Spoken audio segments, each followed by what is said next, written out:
Welcome, everyone, to Flashback Friday, Coast to Coast. And it's Coast to Coast because the original hosts of Coast to Coast are back together, baby. That's right. Good old JM, Jeff Meacham, the Pennsylvania sensation, and of course, lest we forget, the longest reigning and still defending No DQ Wrestling Trivia champion, Greg Cherry's with me. Greg, how are things in Oil City today, my friend? Not too bad. Today is actually Jen's and my 10-year anniversary of being together, so it's a very special day for me.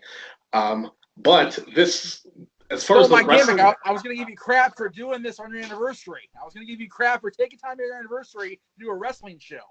to be fair, she's working right now, so I have free time. It's not like I'm completely blowing her off for this. We scheduled this around the fact that I have Fridays off and she doesn't. So okay, because she gave me full support to give you crap for it, just so you know. That's not surprising, but it's also a special day as far as the wrestling world is concerned because today is day number 432 of my title, or no, 433 actually. Excuse me. Whoa, look at you. So what you're saying is, when I'm down in Irvine, California, watching Jake the Snake Roberts do his one-man show with my sister, we'll be celebrating the fact that you have surpassed the reign of Punk. Yes, I'm going for Lesnar's Universal next, and then Pete Dunne after that, and then probably Bruno. If I catch Moolah, the show has gone on way too long. If you hit either Bruno's marks or both of them, I quit. I'm done. I just retired from everything. Well, like I said, if I hit Moolah's, the show has gone on way too long. That's right. Yeah. Well, the thing is, I was supposed to make this grand announcement about this tag team classic, the Jeff Meacham tag team classic, that I haven't recorded still. Yeah. So I'm just going to go ahead and announce it right now before we start this Invasion thing, because you and Aaron decided to name this tournament after me. You're going to have a tag team tournament, 8 teams of 2. The winning team goes in a triple threat against you, and people are going to say, that just extends Greg's reign. You know what? Nobody beat him. I didn't beat him. Get the hell over yourselves and move on with your lives. Enroll in the tournament, nodqmisc@gmail.com, and take him on. I dare you. Double dog dare you. Yeah, it's like, hey, if you wanted somebody to beat me, then have somebody step up and beat me. But if you can't beat me, you can't complain. They sent me against him, and he's still a champion. All right, get over it. Jeez. And Jeff's like my best opponent ever, so. I am the first and was the best for a long time. So there you go. Yeah, 100 questions and we only missed 3. Period. Combined. Yeah, that's ridiculous. All right, but anyway, to the point of I'm still tired from that damn match. Anyway, all right, so onward to today. Now today I put this poll up on Twitter last week, and I was overwhelmingly surprised that this actually won, because I put up WrestleMania 4 against this. I put up the first Clash of Champions where we had Sting and Flair in their first epic match, and I put up an ECW show, and we still had Invasion 2001, the pay-per-view that really kind of kicked off this whole Invasion storyline. Won overwhelmingly. It was more than double of the other 2 that were in second place. So I was surprised too. I actually voted for the ECW one because I need to up my ECW knowledge. But we give the people what they want. They wanted Invasion. We're giving them Invasion. Note to Riff: ECW questions for the trivia. Crying out loud! Hey, I can pull some answers out of my ass. We proved that last time. I still kid cash an ass whooping for that one. I just do. Damn it, Dave. Anyway, all right. So as we lead into Invasion, it's in Cleveland, of course, the Gund Arena, July 22nd, 2001. This really all got started really as WCW started to decline. It was the fall of 2000, and there were rumors going around there was going to be a big sale. And the lead competitor was, of course, Vince McMahon. And the people thought, oh, my God, Vince McMahon's actually going to pull off what he's wanted to pull off for 20 years, dominance over the wrestling industry in North America. But there was a little snag in the works in that he had signed that exclusivity deal with Viacom, Spike TV, whatever you want to call it, TNN. And they said, well, if you're going to bring WCW onto your deal, they have to be on our network. We don't want them on our network because they suck. So you can't have WCW. And it's like, okay, fine. So walked away. Bischoff comes in with Fusing It. They make the deal. It's a letter of intent, the whole thing. And then Jamie Kellner, the infamous Jamie Kellner, comes in and says, well, no wrestling on my Turner networks until this year, right, AEW? I was going to say, how fitting is it that we're watching this when we just had the announcement of AEW on TNT? And, you know, as a guy that saw the Young Bucks win their first PWG Tag Team Championship back in the day and was there ringside with Jade, and we watched the whole thing unfold for them and really start their career off on the right foot. God bless Matt and Nick and Cody, because, damn it, I'm so proud of them and I'm so happy for them. And let's hope that TNT lets Tony Khan, everybody do their thing and just run the show itself. Yeah, absolutely. No Turner involvement in this in the creative process, please. I beg of you. Yeah. But anyway, so Turner backs out of the deals. Vince steps in, buys the competition. We go to the last Nitro. It's a simulcast. Vince says Turner has to come to WrestleMania, sign the contract. Shane steps in and says, well, I bought the company instead, Dad. Ha, ha, ha. And the invasion kicks off a couple months later, officially, with Lance Storm. Super kicking, I forget who super kicked. Perry Saturn, I believe. Perry Saturn sounds accurate. Wouldn't surprise me. And we're off and running. And the invasion really gets going. Originally, it was going to be the upstart WCW led by babyface Shane McMahon against the evil tyrant Vince McMahon, the man who ran them down to the ground and forced them into bankruptcy and all that happy stuff. And then, of course, we come to July 2nd, the Tacoma Dome. WCW Raw. At the very end of Raw, we get a segment of WCW programming with Scott Hudson, Arn Anderson doing the commentary, Stacy Keibler doing the ring announcing. I believe Nick Patrick was the referee. I could be wrong. And we have Booker T defending the WCW title against Buff Bagwell. And it goes over like a fart in church. It's just abysmal. The whole thing's bad. And Vince immediately sniffs that fart in church and goes, this ain't gonna go well. So he decides to backtrack and turn the WCW upstarts heel. And we go into a show at Madison Square Garden where WCW invades the hallowed grounds of MSG. And Vince is in the ring in a standoff with Shane. And Booker T, the WCW World Heavyweight Champion, at the time, 4-time WCW champion, comes in and lays Vince out and runs like a thief of the night with Shane into the crowd, and out they go. And we are off and running. And originally, I found this out by listening to, I forget which podcast. It was definitely a Conrad podcast, I know that much. And they talked about the original storyline was going to be Vince and Linda were going to divorce because Vince was caught with his pants down with Tori Wilson on one of the episodes of Raw that WCW invaded. And Linda was going to ask for a divorce flat out. And in the divorce, Linda was going to give Shane Monday nights. And that's how we were going to have WCW Nitro return. It was going to be the Monday night WWF show was going to be WCW. And then the WWF would have SmackDown on UPN. But again, the network, Viacom, didn't want to give WCW TV time because WCW had been so poorly produced the last 2 years of existence. So they went into an invasion storyline. So that's how we came into the storyline process of this. Also going into this show, we had the addition of ECW on July 9th, the week after the Tacoma Dome shenanigans, which, okay, they have a WCW segment in Tacoma, Washington, a WWF town. Where are they on July 9th? The Phillips Arena, Atlanta, Georgia. Yeah. WCW territory. If they'd waited one freaking week, it wouldn't have gone near as bad, I don't think. Oh, yeah. Am I wrong there? I wonder if that was deliberate. People, you know, I listened to Chris Jericho and Dave Meltzer talking about this. It wouldn't surprise me if it was deliberate at all. Just to squash them again. That's awful. Anyway, so on July 9th, we have a tag team match. Kane and Chris Jericho against Mike Awesome and Lance Storm at WCW. When out of the crowd comes our boy RVD, Tommy Dreamer, they attack the WWF guys.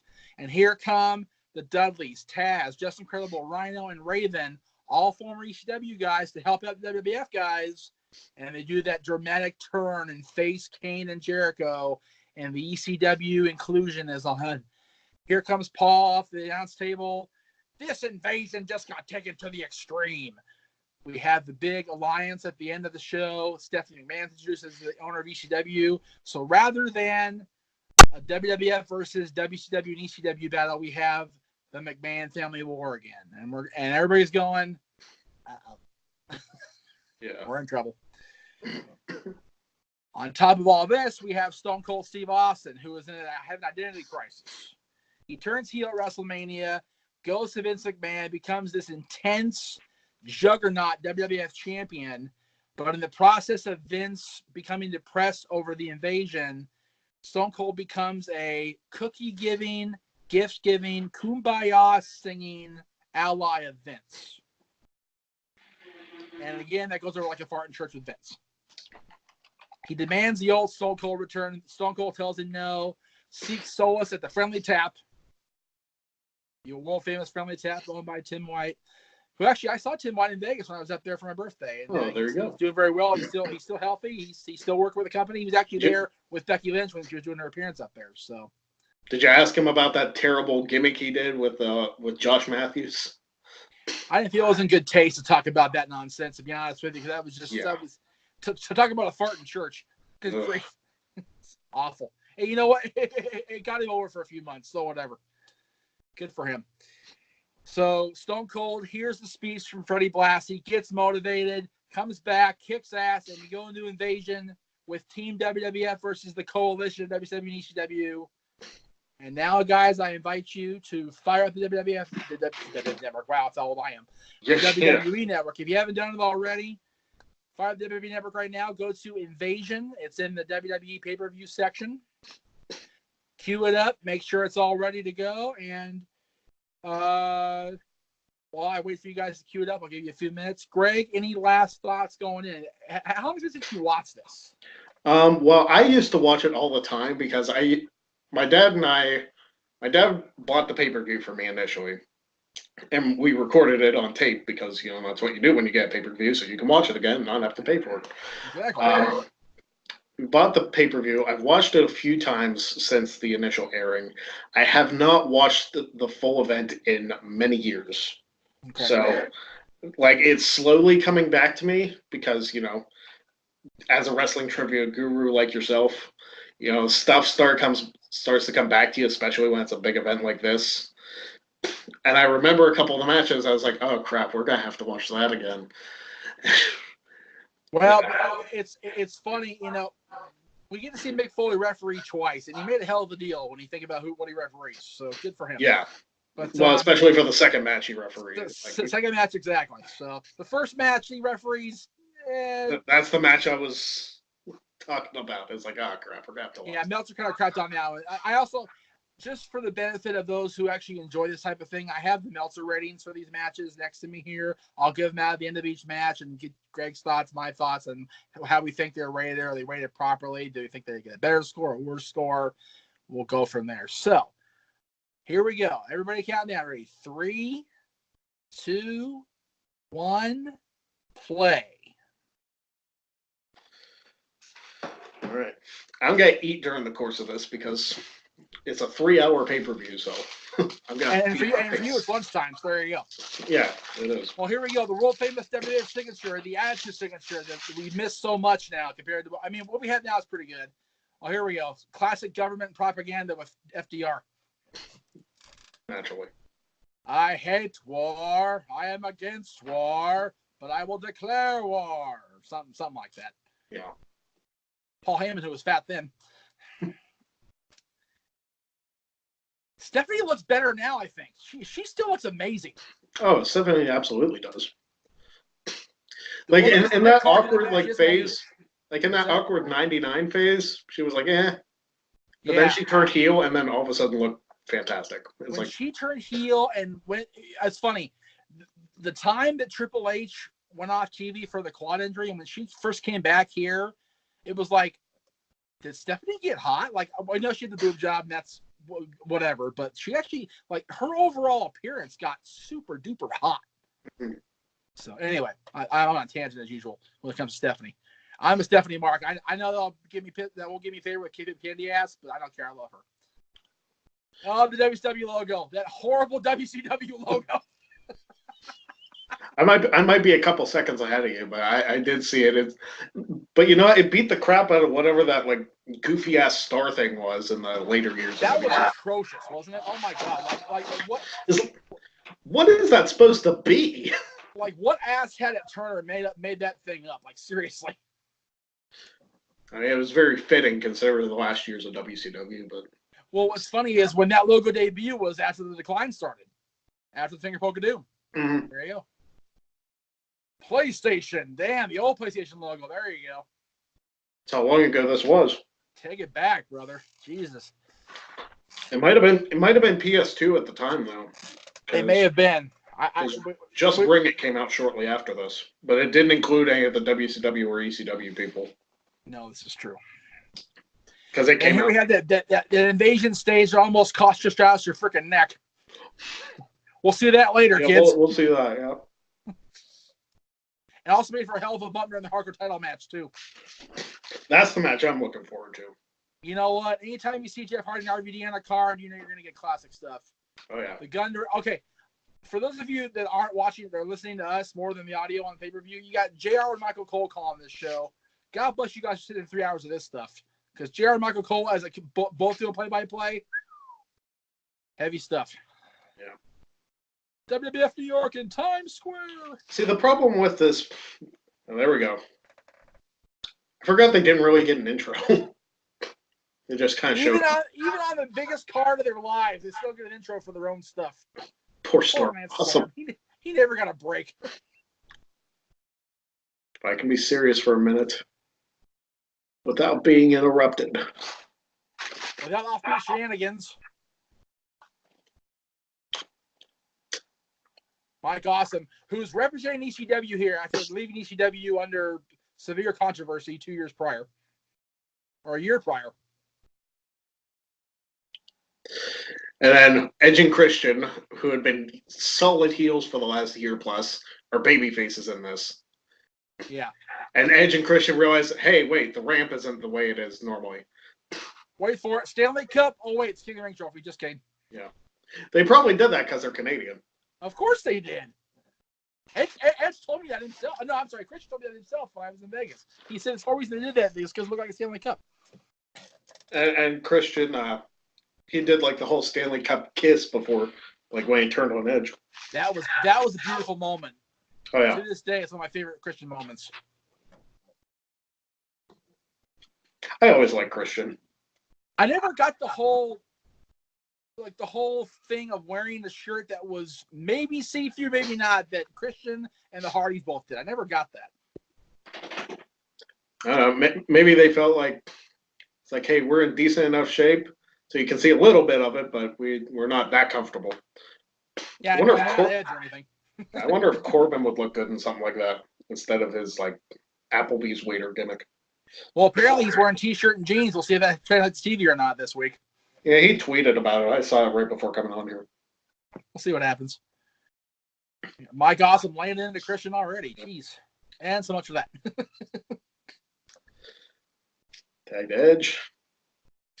Referee Mike Chioda of the WWF with the call here. And Chioda's been around forever. Chioda was around in the 80s, for Christ's sakes. And he's still refereeing now. Mm-hmm.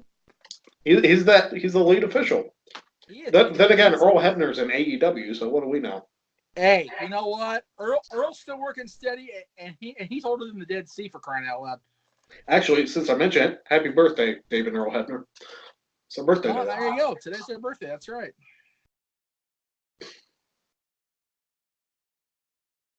Oh, jeez. Whoa, there we go. That's a nice little head scissor take over there. And Lance Storm is stumbling. You know, okay. Correct me if I'm wrong, Trivia Master. Is Mike Awesome actually Canadian? You know, hometowns I'm not really great with. I think he's Canadian. Okay, because don't quote me on that. He was in Team Canada and WCW with Lance. So we have a whole bunch of Canucks going on here. Well, so was Jim Duggan. So who knows? Well, but Jim Duggan was completely for my purposes there. Did you see that? Christian's. Yeah, he bit it. The only problem I have with some of the stuff on the network is they edit the camera angles. Yeah. Oh, geez. It's like, just show the freaking, I know, like Awesome, or Storm landed on Awesome's head. Like, just show it the way it was aired. No, seriously. Yeah, I never understood why they felt the need to put Mike Awesome on the ECW side of the coalition. Like, did they not realize how bad the controversy was when he left ECW in the first place? Like, seriously, ECW fans wanted to lynch him and air it on television when they did it. Yeah. It was bad. I remember because I was getting ECW really hardcore at that point, and I just remember when Taz went to Indianapolis to take the title from him, he was a pariah in the locker room. I'm sure. It was really, really bad. I remember One Night Stand, they had, Joey Styles all over him on commentary, and then he felt bad because he committed suicide the next year. Yeah. I remember, like, listening to that. It's like, between that and listening to Lesnar say, "Die, Eddie, just die," and it's like, geez, the next year and a half later, he was dead. It's like uncomfortable to watch because you know what happens. It's just the retrospective looks back. I mean, looking back at this, we've got Edge, who had to retire due to injury. Mm-hmm. Christian, same thing. Lance Storm retired basically of his own choice, but he still wanted to be involved. Yeah. And Mike Awesome, of course, minute 2. I remember this spot right here. Okay. Ugh. Oh my God. Yeah, you're behind me a couple seconds, but I was like, I remember that spot. I was like, that was one of the most brutal spots of the show, in my opinion. And what's funny is they do it all the time now. But back then, 2001, it was like, yeesh, that's not pleasant. I mean, those are the metal posts too, not the posts they got now with all the like LED lights and whatnot. Yeah, the LED pretties. Yeah.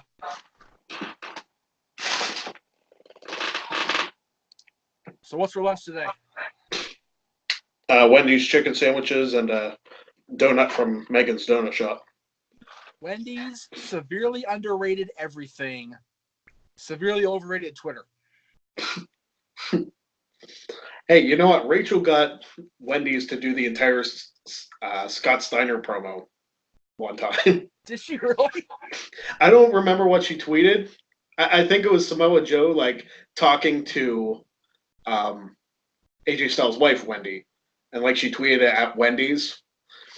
Yeah. And then Wendy's responded with the entire Scott Steiner promo. Oh, my God. Like, just replacing everything with their chicken sandwiches and stuff. And it was amazing. Rachel's my spirit animal sometimes. I swear. She's ridiculous. Yeah. But yeah, we actually had Wendy's the other day. They had whatever it is, that 4 for $5 or whatever, 4 for $4, whatever it is. 4 for $4, yeah. That is a great deal, man, because they give you a lot of food for that. Mm-hmm. I love Lance Storm trying to be a badass, smacking the guy in the face, like, dude, Lance, you're not that tough. Yeah. And to think, in a couple of years, he's going to be doing a rap. He's going to be doing a gimmick where he comes into rap music. Oh my gosh. That guy, he never got a fair shake in the WWF. I felt so bad. Well, you know what? The Un-Americans, like, I think you can give them that. Well, but you know what? The thing is, they gave him that, but they made it so comical more often than not. Yeah, but they were pretty hated, especially when Tess tried to burn the American flag. That was hardcore. Even Slaughter wouldn't do that when he was a heel. That's why he burned the Hogan shirt. Yeah, and his like poster too. Yeah, I remember that. Well, the shirt was a big deal because it was the Hulk Rules shirt, and it was like a flag, and it was a huge moment, man. Even Gene Okerlund was like, I was afraid for my life during that promo. Well, Slaughter, from what I heard, had to have freaking like security around his house. He did. Well, what's funny is they used Slaughter getting death threats as the reason why they left the Coliseum for Mania and went to the sports arena. Yeah. They weren't selling enough tickets. See, that's actually my first. I think we need to include in our future one is WrestleMania 7. I was going to say, that was my first ever pay-per-view I ever ordered for wrestling, ever. Yeah, we should put that on the list. Had I been a big enough fan at that point already, we probably would have gone. A whole little sports arena it was still WrestleMania. The only problem with that is if we watch it in this format, we get denied of Monsoon and Heenan commentary. So, well, then we'll have to just watch it twice. We'll have to watch it before we watch it. There you go. I never mind watching WrestleMania 7 more than once. Awesome bomb from the top. Yeah, I think that's what I was going for. Lands on his side, which I think would hurt worse. Flare bump. Yeah, I figured landing on your side for a backdrop would hurt worse than just landing flat back. Yeah, they teach us to land flat back for a reason. The side has more things you can hurt. Yeah. The back, if you hit, it goes up the spine, but if you land, like you're supposed to land, you're in good shape. I'm trying to think. Storm was Intercontinental Champion before this? No. After this, because Albert was still Intercontinental Champion. Yes, Albert. And yes, you heard Greg Cherry right. Albert was the Intercontinental Champion. By beating Kane. Straight up. That'll be a panel discussion on the No DQ channel later. Albert is the Intercontinental Champion. Discussed. 2 minutes later, we're done. Good night, everybody. Yeah. It's like trying to discuss all the WCW title reigns of 2000. No, that'd be like a 3-hour epic. Explaining why did they do this? Because Bischoff wasn't booking. This match was kind of sloppy. Yeah, it was. The end here was anyway. Oh, classic bait and switch. Turn around, Kyoto. It didn't work. And it still didn't work. This offbeat shenanigans will not work against Lance Storm, I tell you, it will not.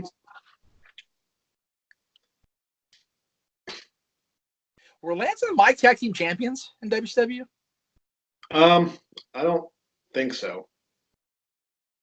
I'll have to look that up. Was Lance a tag team champion in WCW at all? You know what?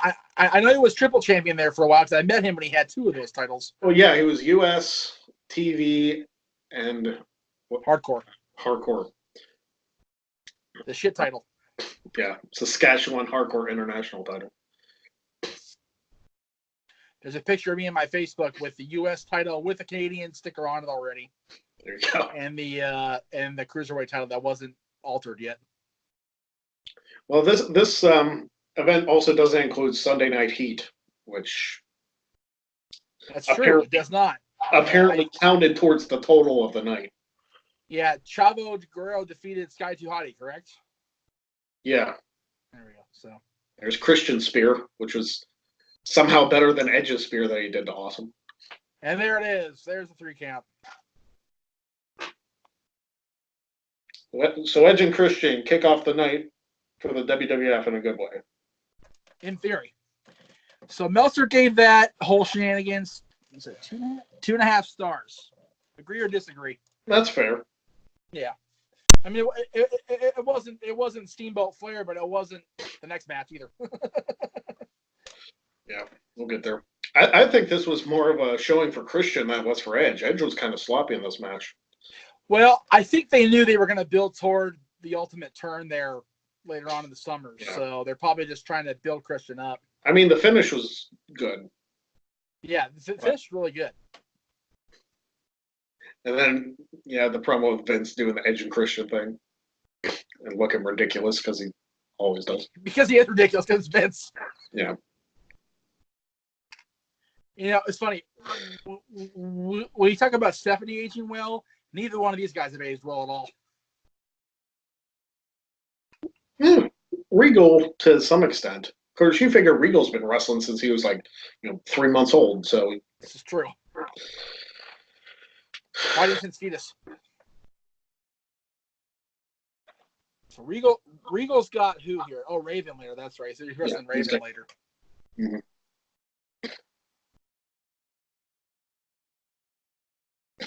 It's kind of weird seeing Regal in a babyface role anyway. Or Vince, for that matter. Yeah, especially after everything he had done. Yeah. This year alone. The affair with Trish, beating up his kid. Yeah. Putting his wife in a wheelchair and making her watch Shane get beat up. Beat up Mick Foley a few hundred times. WCW versus Oh, crap. Oh, hell. Here we go. Who thought that this was a good idea? Well, who's the man in charge, Greg? Who's booked this crap? I mean, I get the whole, like, you want to have companies feuding and stuff. But, like, this is, like... It's like, it's not bad enough that we had WCW shove Nick Patrick in our throats as a heel referee for 5 years. Now Vince is doing it to us, too. Classic Nick Patrick. Oh, my shoulder. See, at least Nick Patrick had the good heel experience because he was with the NWO. Right. Like, that part made sense. Right.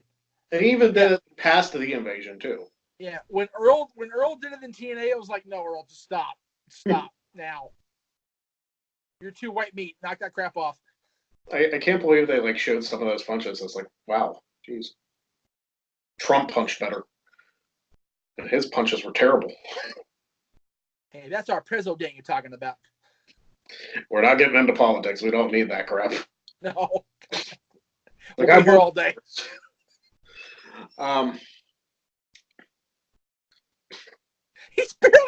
He's kneeing him in the chest. He's barely touching him.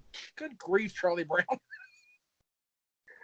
Props to Patrick, though. He's selling like gangbusters. Yeah, he's selling like Ziggler. That's right. Of course, not as Mick well. Foley and his creepy Titantron. Yeah. That god-awful referee shirt that somehow sold on eBay for more money than should be allowed. Well, came in by China in the Titantron. See that? Yeah. So funny seeing Joni today after what happened to Ashley yesterday. It's crazy. Still don't know what happened with that. We don't know, but they're saying it was non-criminal, so they won't ever report it now. It's like, ugh. Great. So people that actually care about her will never know. Wonderful. Yeah. Well, I'm sure the ones closest to her will get like the whatever. Yeah. Hopefully I can find out from somebody that knows something. Yeah.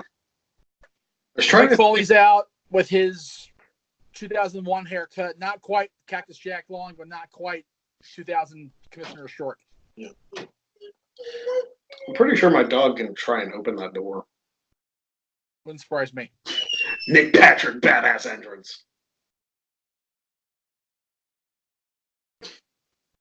Random question for a fellow wrestling fan. Who thought a white referee shirt would ever be okay, considering how dirty those ring mats get? Well, they probably wanted them to look different than the WWE guys.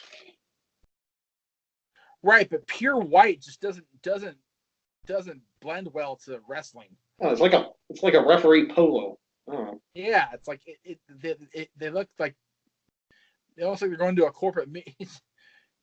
Before it's like, I got your logo too. Look, I'm okay. I'm a good guy. Is Nick Patrick still officiating? I can't remember. I think he finally retired. Okay. But don't quote me. The legendary Earl Hebner. Timmy White, who was still healthy then, hadn't gone into the cell yet. I love how there's like 3 WCW officials and like 20 WWF. That's right. And yet WCW is still the bad guys. Because Nick Patrick. It's like they have to wear the referee stuff. They couldn't wear like Just random made-up gear or something. Would you rather see them in referee's gear or Michael Cole singlet? I didn't mean a singlet. I mean like a tracksuit. I know. I just want to put the image in your head for a second and make you gag on your lunch. Crying out loud, it was bad enough seeing Mean Gene in, like, trunks. Hey, Mean Gene Mania was running wild, brother. I mean, he did win. He did win. He and Hulk beat Fuji and... Hey, full-on kicks. There we go, Earl. Jeez, where was that in the hype video? Whoa, Patrick got up there. Yeah, he did. Well, Patrick's second generation. He's a son of a wrestler too. So, I mean, he gets up there more than some of the boys today. Yeah. There we go. There's some punches from referee. There we go. There we go. There we go. There's those dreaded knees. Earl's punching now. Hey, he falls out of the ring like I do. I don't fall out of the ring for that reason right there. I've taken bumps like that. Try to go through the ropes, my legs get caught on the ropes, I just fall flat back from the apron down the rope. I did that once. The apron's a bitch to fall on, man. No joke. No, it doesn't look like that long of a fall, but like even a 2-foot fall. Yeah, and it's not only a 2-foot fall, it's the hardest part of the ring, so it's like you're hitting corner. Bitch. Yeah. Oh, there we go. There was a good shot by Earl. Mm-hmm. Forearm strike. Look at this. 10 punches. The worst work punches since Shane McMahon. I think it's where Shane learned the punches. This match right here. I feel so bad. I love Shane. Don't get me wrong. I do too. But shenanigans. Right in front of the official. Right in front of the official, and Mick Foley doesn't give a damn. He has children, Mick Foley. So that wasn't a bad sliding drop kick by Patrick either. Yeah, no, Who was that? Was that Jack Doan like flying across? Yeah, I think so. That was fantastic. Yeah, the best part is one of the WCW referees, the blonde there getting told off, is Earl Hebner's son. Is that Brian? Hebner, he's kicking his own kid, his own dad. This war affects everybody. These people have families, damn it. So did he kick out all the officials? Yes, he did. Okay. And Nick is not happy about it either. Clearly. He's fuming at Foley here. I don't know what that was. It was a spear thing? It was kind of like a... Yeah, okay. You know what? It actually wasn't as bad as I thought. Yeah, it was. In hindsight. Yeah. Meltzer didn't even give it a rating. That's how bad it was. Well, I mean, it wasn't going to be a Mac classic by any sense of the imagination, but for what it was and who it was with, okay, I'm fine with it. You know, it's funny. I crap on the WCW logo. I actually bought the WCW t-shirt, so I can't crap on it too bad. It's here somewhere in this house. It's so bad, though. It's bad. And the one ECW shirt I had, the ECFW shirt, got torn. I had to climb over our fence to get into the house after we saw Rob. Where was that? Oh, when I interviewed him on Talk Wrestling in 2008. Yeah. We came back from the interview. Aaron dropped us off. Dylan and I, Jade and I, and no, she was pregnant, so it was Dylan, but not really. And I didn't have my keys. Nobody was home, so I had to climb over our fence. So the bottom of my ECW shirt got torn, like not like where it was like torn up the thing, like the seam at the bottom got torn. Uh-oh, Sacco. Sacco for Patrick. Oh boy. Surprised he didn't like put referee stripes on Sacco. He did later. Not in this show, but when he was referee later, he would do it. The best though, the Hall of Fame. I forget what year it was. He put Sacco in a tux. Was that the year he got inducted? No, he was in the crowd. Somebody pointed it out. It may have been Edge's induction.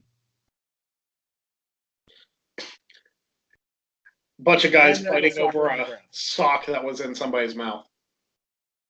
And on Mick Foley's sweaty hand. Yeah. That shows how over the gimmick was. What the hell shirt is he wearing, by the way? I didn't even get a chance to Tough enough. Oh my God. Was this 1 or 2? No, this would have had to have been the first one. This is the first one because there's Maven. Chris Harvard and Taylor. I wanted Taylor to win so bad. She was on Extreme Mayhem. Who was? Taylor from Tough Enough. Okay. The blonde. She was either our second or our third guest. There you go. She was hot. The Gund Arena in good old Cleveland. We love Cleveland, don't we, Greg? Cleveland rocks, right? Yeah, I love facing them during the NFL season. I'll tell you that much. Right. This was a weird graphic that they decided to go with. Team Coalition is made up of 2 people that actually came from the outside. Yeah. Rhino and the others have been in the WWF for at least a year by then. No, because ECW folded like 4 months before that. Well, okay, Rhino wasn't, but the Dudleys came in '99. Yeah, Dudleys were in there for a while. DDP kidnapping Deborah. Who's still not harder than Kimberly. No. Brenda, his wife now, is pretty good looking too, I must say.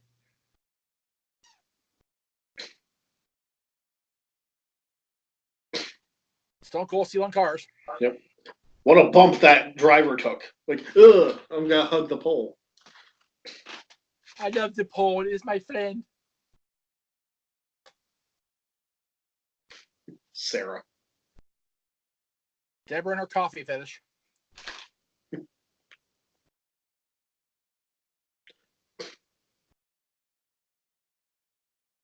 Sarah just looked so awkward during that entire time. She I know, like, and she had a match with Dallas just long after this. It was like a match, which was basically the Undertaker choke slamming DDP and her getting the pin with the old Undertaker pin, which was kind of cool. It was all right, but just as a DDP fan, I just shook my head. That whole feud, that entire feud, was like, good lord. This whole WWF run was a good lord moment. Here we go. What's next? Oh hell. You know what? Poor Sean O'Hare. I know, another lost soul. Well, not only that, but like his gimmick in 2003 had so much potential. And he was even with Piper for a time. It's like, geez. And the thing is, I think he took the heat that Roddy generated with the HBO interview. Yeah, probably. I think he fell into that, and it was kind of like, sorry. For those that remember, R-Truth, K-Quick, in that shot very quickly. And Haku with short hair. Haku. Crap. Talk about a guy you don't want to ask. WWE was manged earlier that year, too. Yeah. And they came back at the Rumble. Yep. God, look how jacked Sean was back then. Good grief, man. Yeah. Well, you figure this was before the whole freaking wellness policy. Yeah, that's true. And he's WCW where there was no wellness policy. Yeah. Well, the last times the Godfather was seen before the 2002 Rumble. Yeah. Was he still a good father back then? Well, no, RTC had split by then. Oh, did they? Yeah. Yeah, I remember Taker took him out one by one. Yeah. The APA bar and whatever it was the WWF New York. Yep. Well, no, I'm talking about the shirt the APA's wearing, the lesser known APA shirt. Oh, okay. I think it sold 2 of those, and Sean O'Hare and Chuck Holm are wearing them.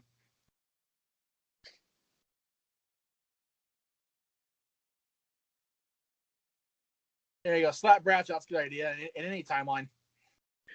It was weird to see the APA as like tag team champions at the time.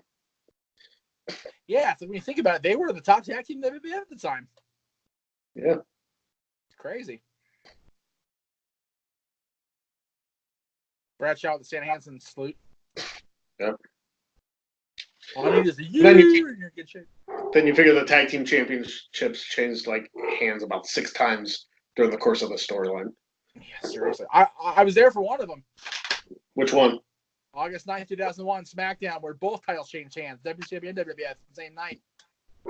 Matter of fact, EPA lost it to DDP and Canyon, and then Taker and Kane beat Palumbo and O'Haire at that SmackDown. So that led to SummerSlam. I kind of wish I would have been in Pittsburgh for Angle winning the title. That was a badass moment, no joke. As a WCW, as an Alliance fan, that was still a cool moment to see Kurt win the title in his hometown. That was really cool. Yeah. But what's funny is the whole thing that played out where they had Austin under the rope there and then he tapped out. I saw that before they made that a storyline. Yeah. I'm like, his hands under the rope. What the fuck? Yeah. Oh, well. Hindsight booking. Mm-hmm. I would not want to get into like a shoot battle with Bradshaw. Or Simmons, for that matter. Well, yeah. No, knowing how big a bully Bradshaw is, I definitely wouldn't want to mess with him. Yeah. Because, like, as much as he's a jerk and everything, he will still kick your ass. Oh, yeah. Right, Meanie? I was going to say, didn't Joey Styles kick his ass, though? Or was that somebody else? Somebody kicked his ass off of Meanie. It was somebody in the ring. I didn't mean that. I meant, like some random backstage thing. Oh, I didn't hear about that. News to me. Joey Styles kicked somebody's ass. I don't remember who. It might be Bradshaw. It might have been Bradshaw. And then Bradshaw. Joey Styles is a tough son of a bitch, man. So I don't remember a whole lot about this match. Like, I know who won, obviously, but like, I don't remember. Teddy Long almost got punched in the face. Good old peanut head. It's weird to see Teddy Long as an official. Yeah, I mean, knowing where he's gonna go. It's funny. Because he was a manager for a long time in WCW too, and then he became an official. Godfather WCW, baby. Yep. Manager of Doom, ironically, Ron Simmons. Yep. Then he like went away for a while, kind of went behind the scenes. Then he came back in the mid-90s during the NWO era, was managing like freaking I just watched Nitro today. What the hell?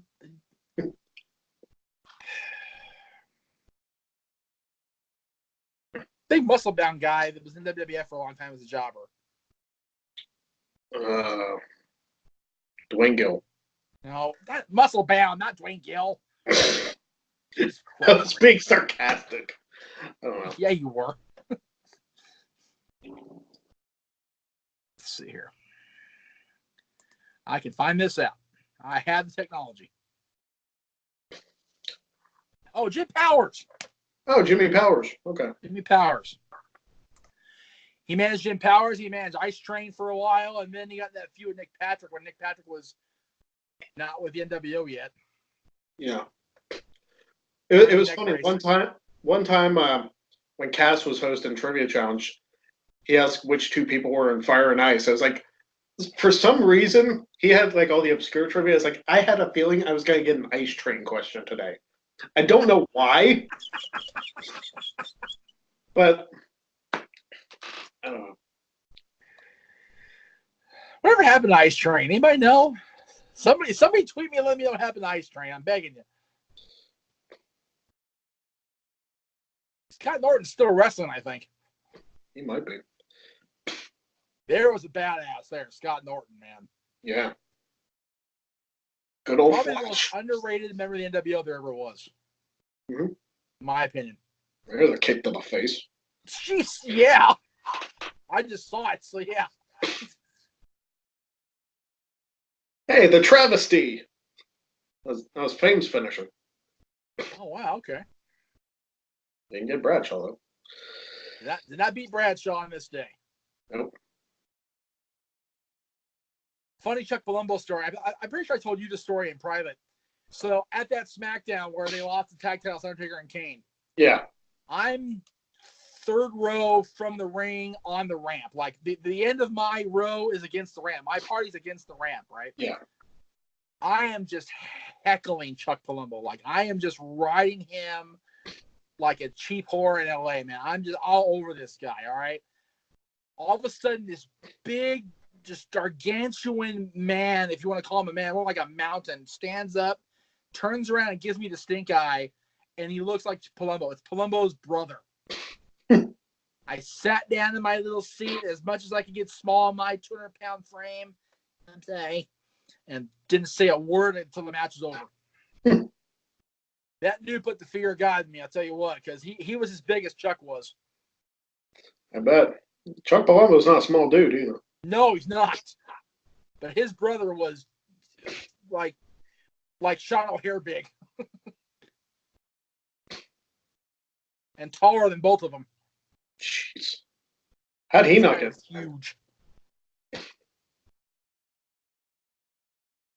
But I got mine in the end because Taker can't beat him, so there you go. I clapped very hardly when they lost the titles. There you go.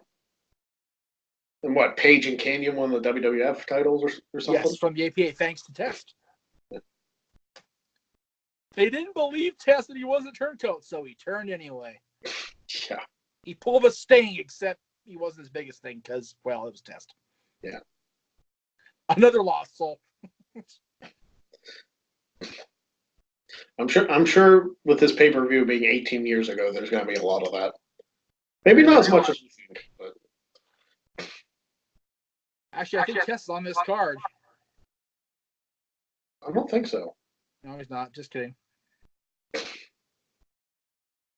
I was thinking he's in the 6-man, but he's not. The 6-man is Canyon, Hugh Morris, and Stasiak against Albert, Billy Gunn, and the Big Show. Yep, they're all still alive.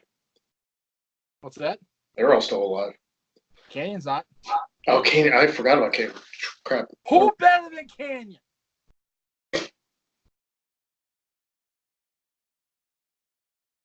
I get to meet him not too long before that happened. He's a good guy. Just a troubled soul. Yeah.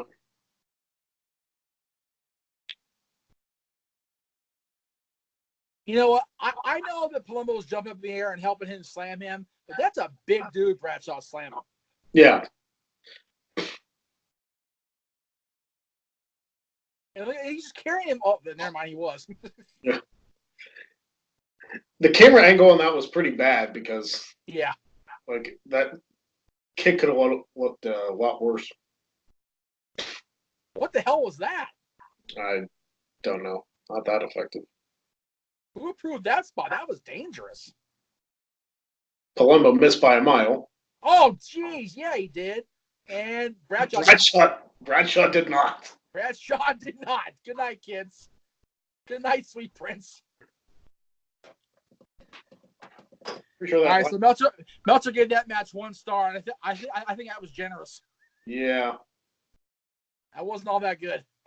No. I mean, it was decent for what it was. I always did like the clothesline from hell, just because it looked brutal every time we gave it. Yep. The one he did to Lance Storm at the Rumble a few months later was freaking ridiculous. Yeah. The one I remember the most is the one he missed, WrestleMania 21. Against Cena. He kicked Cena's ass an entire match. Cena does 1 move or 2 a comeback. Bradshaw misses the clothesline and it's over. Like, what the hell just happened? Jericho and that beard. My God, that beard. Just the beginning stages of that beard. Right? Well, or wait, did he go clean shaven when he won the Undisputed title? Yes. Okay, so. I think so. Yeah, I think so too. And then he grew the beard out and had it like braided and stuff. Yeah, God. Good old Y2J. Another focal point of the new AEW and the TNT show and everything. It's going to be coming up. Is there a heavyweight title match booked for Double or Nothing? It's rumored that he and Omega are going to be the title match, but they haven't confirmed that. I mean, the match is confirmed, but not the titles part of it. Probably making fun of Heyman here, it looks like. Or Stephanie. No, I think he's making fun of Heyman because he called him a big white Shrek. Okay.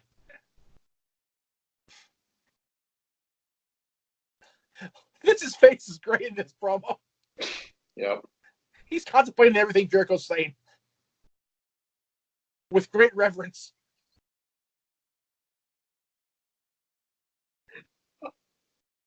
I'm pretty sure he was saying they're going to get it, which is funny because many years later that became a big thing for him.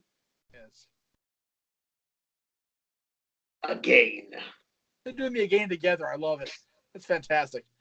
I hate Chris Jericho. I hate him. I hate him.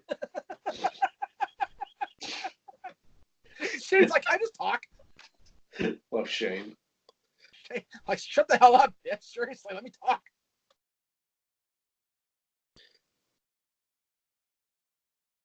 Kidman was like the only person, well, besides Van Dam, that got cheered from the Alliance side this show. That's right, because he's fighting our buddy Waltman.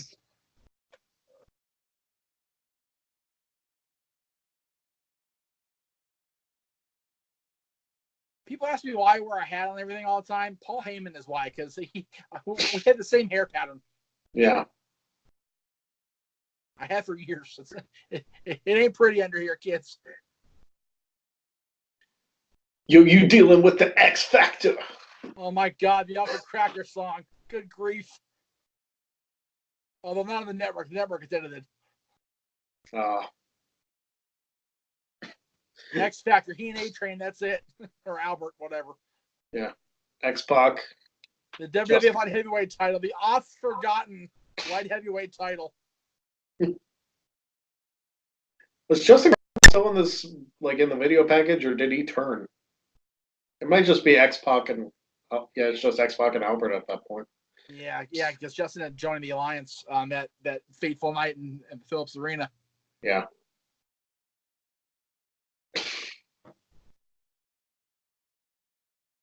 Back when X-Pac had hair. Yeah, Shawn fell prey to the Shawn Michaels Triple H hair club, unfortunately. Well, Triple H actually had a full head of hair. He just, like, shaved it all off. Yeah, that's true. Okay, the Shawn Michaels Jeff Meacham hair club.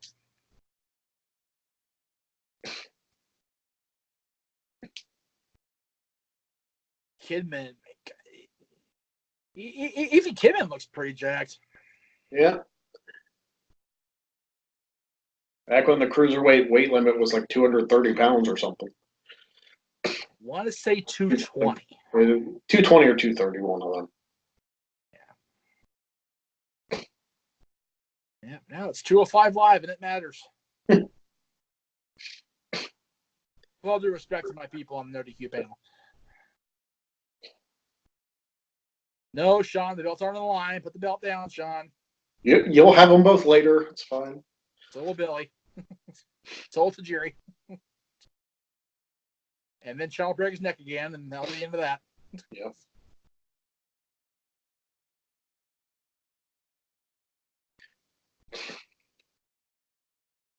I'm surprised that Sean stayed as healthy as he did for as long as he did.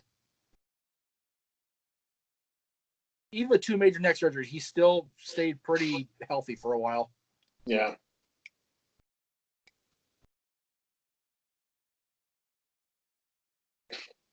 You know, any other given time frame, this would be a 5-star classic, and it's just not going to be that, unfortunately. Mm-hmm. X-Pac with the X-Pac heat during this match. The original X-Pac heat, man. I think this year's when that started, isn't it? I'm pretty sure. I mean, I don't remember Sean ever getting booed really bad until this year. Yeah.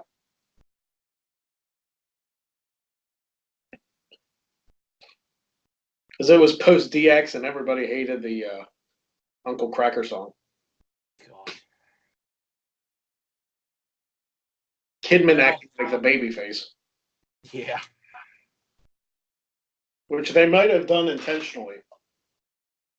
Yeah.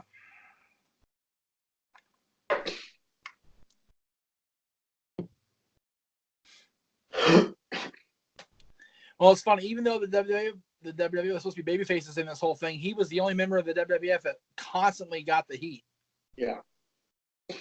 And then he, like I said, he had the title for most of this year, got hurt at the end, didn't get to defend the Survivor Series in the unification match. Yeah. And by the time he came back, he joined the NWO, which were bad guys too. Mm-hmm. Just he was destined to be a bad guy the rest of his WWF career. Pretty much. And then the NWO dissolved like 3 months later. It's not Sean's fault Kevin can't keep his quad on. True. Or his bicep, for that matter. Love you, Kev. Please don't write me. Scott Hall got fired, and WWE NWO was pretty much a disaster. It really, and you know what? I consider myself the biggest NWO fan I know, and I even go Picard facepalm with that whole thing. Yep. Like the first month was fine, and then Hogan left like immediately after WrestleMania. It's like, geez, they're not even around a full month. I honestly think, even with Hogan leaving, if Kevin had stayed healthy and Scott kept head on straight, yeah, the Wolfpack and Big Show being together would have been solid. Yeah, and X-Pac and Shawn. That's what I'm saying. If the Wolfpack would have been together, three of them, Paul Nash and Sean Waltman, and then Big Show joined up later. The bad part was Flair was like an associate member, and that just killed everything. That was it. Yeah. Because Flair with the NWO just doesn't make any sense. No, especially after what NWO did to him and Arn. Like, good grief. And then bringing Booker in, that was stupid. Having Goldust try to be a member and get rebuffed, that was really stupid. Had HBK come back and wrestled in the NWO, it probably would have been a lot better off. And probably would have saved face a little bit. Yeah, but the way they went with it was far better. Let's be honest. Oh, no. Come back and just wrestled in a random tag match. It wouldn't have been that special. The way he came back, though, was... No, honestly, as much as it sucks to say, and I feel bad for Kevin when I say this, Kevin tearing his quad was the best thing that ever happened to Shawn Michaels' career. Because the NWO broke up. They brought Triple H to Raw. They had the DXTs, and boom, they're off and running. Yep. And that was a blood feud for 2 years. Oh, yeah. Absolutely.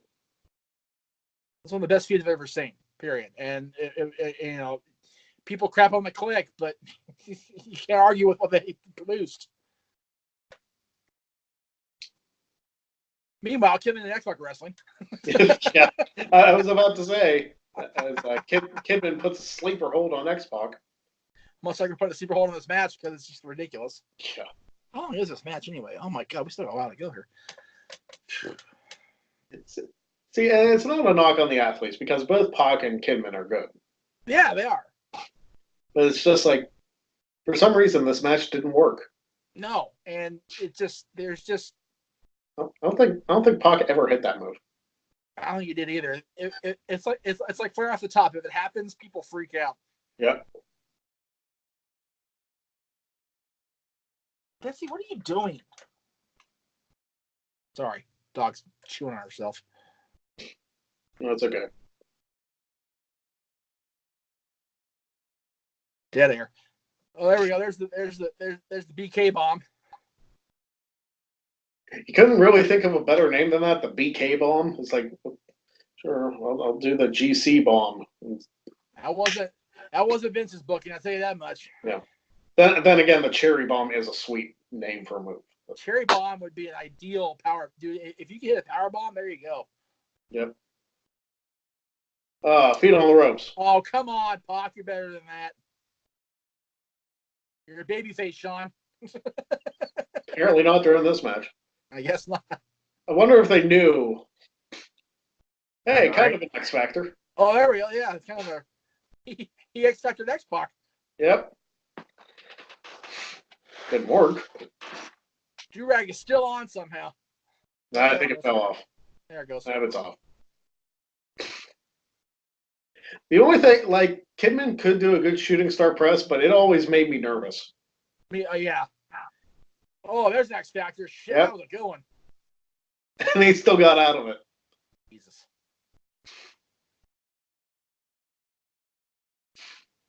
I had never seen that tattoo on Sean's arm until just now. No joke. Never noticed it. I don't think I ever noticed it either until you just pointed it out. I'm not asking about that. Oh, the classic block of the X Factor. The Bronco Buster, rather.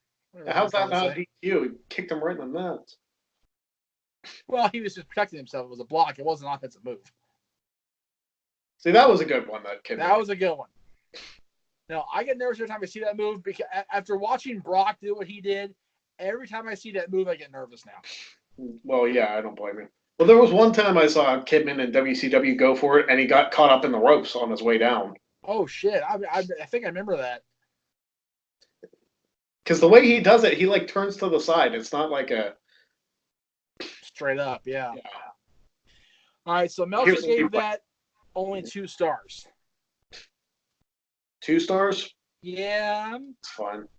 Yeah. There's Dallas. There we go. There you go. I did not care for Stephanie's hair this show. I was going to say, is she wearing cornrows? I don't know. Whatever it was, it looked terrible. It was funny because we were talking about how good Stephanie looked during this entire time period. This hairstyle, not a fan. No, not at all.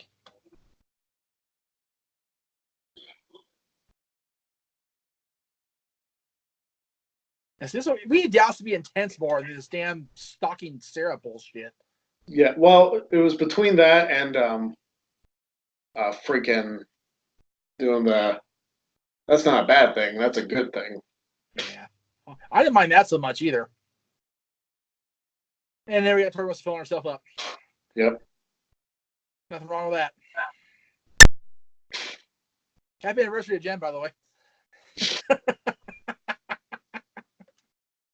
See, I've watched some of the like Divas wrestling stuff. Like I watched one of the like battle royals that they did, and seeing women's wrestling as it is now, I kind of cringe when I watch it.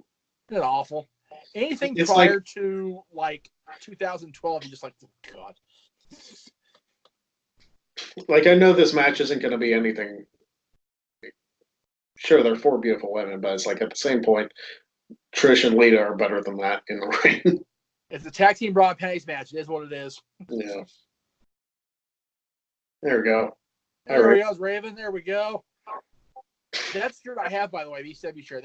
That's the one I was talking about earlier. I bought that this year, in 2001. I bought that shirt after seeing this show. Found it on eBay or something, I think. My mom was so mad when I bought this shirt. What the hell? That's a bad word on it. It says effing.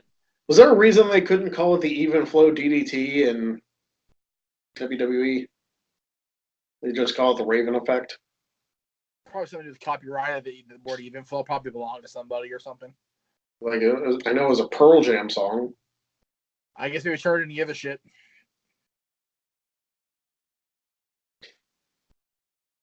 Is he wrestling here? Oh, that's right, Regal. Another WCW wasted talent. Yeah. Although, you know what? For a while there, he was a damn effective heel in WCW. If he wouldn't have got busted with roids or whatever during his push in 2008, he probably could have been world champion. I think he's probably the greatest British wrestler to have never been a world champion. I will stand by that till I go on the ground. Even above Davey. I would agree with that.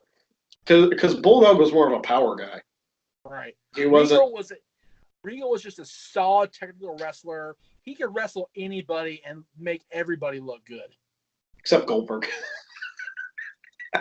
Good old Billy Boy, yeah. All right. Because that's why I got fired from WCW. Tangent for a moment. What the hell, Vince? Goldberg and Undertaker, really? Hey, you know what? It's the first time it's ever happening. We're probably going to never happen then, damn it. It is what it is. It's going to be a complete cluster. It won't last long. It's a Goldberg match. He better not squash Taker. People will shit their pants. It's basically a house show. Nobody really cares. We might live stream it. Well, you might not, but I might, just because it'll be on at 2:00 Eastern. Is it for sure 2:00 Eastern? That's what I've read. It's 2:00 Eastern. Okay, because last time when I read the press release, it said 9 Atlantic time, which is like 5 here p.m. So. I don't think the AST is Atlantic. Okay. Whatever Saudi time is. Okay. Well, if it's on during the day, that was 9 ways terrible. Oh, yeah.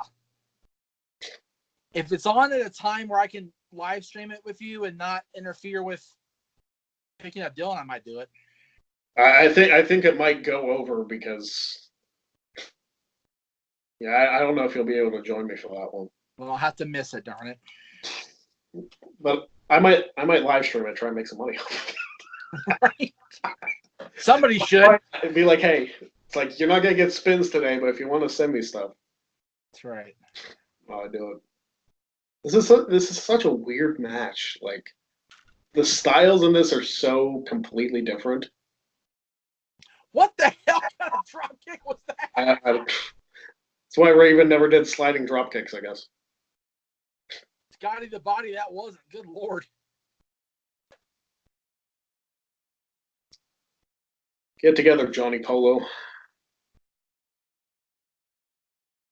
Jacques Rougeau can't save you now, brother. Who would have ever thought that a guy with that goofy of a gimmick in mid-90s WWE would become Raven? I didn't know it was him when I first saw him. I didn't know it was him for a while. Yeah. What's funny is when he went to ECW and became the Raven character, that was oof. They basically used the Johnny Polo gimmick as the kickstart, because what they did was they had Johnny Polo debut. I think it was some kind of Johnny Polo like character in ECW, and then he had a falling out with his family or something and turned grunge, and here was Raven. You know, the funny thing, I've heard Raven is like a really intelligent guy too. He is smart as hell. He really is. Super smart. Yeah. If I could have a creative team of former wrestlers, I'd put him on my team of 5. Yeah. I would. Probably him. Now that Jake hasn't sit on straight, probably Jake Roberts. Who I'm going to see Sunday, by the way. VIP style. There you go. I can't find my toy snake, though. I'm pissed off. I was going to show him the snake, and I can't find it. I have the actual Damien in the Jake the Snake bag snake, and I can't find it. This is kind of a sloppy match, too. Yeah, it really is. Not one of Regal's or Raven's best, honestly. No. Because they're so much better than this match is. That was a sloppy-ass roll-up. I'm telling you, like, this match itself is... I completely forgot this match even happened, and watching it back, there's probably a reason why. Yeah, God, that's bad. It's not very memorable. No. Did he actually stutter step before he punched him? Maybe. Bulldog wasn't either. Good. My goodness. Jesus. Raven and Regal are so much better than this match. This is bad, man. This is really bad. Like I said, it must be the clash of styles. It has to be. Oh, almost broke his neck there. His own neck. Yep. Oh. I'm telling you, like nothing is like overly clean in this match. Stop the pain already. It's like if they went shoot style for the last like 5 minutes, it might improve it, but like it's.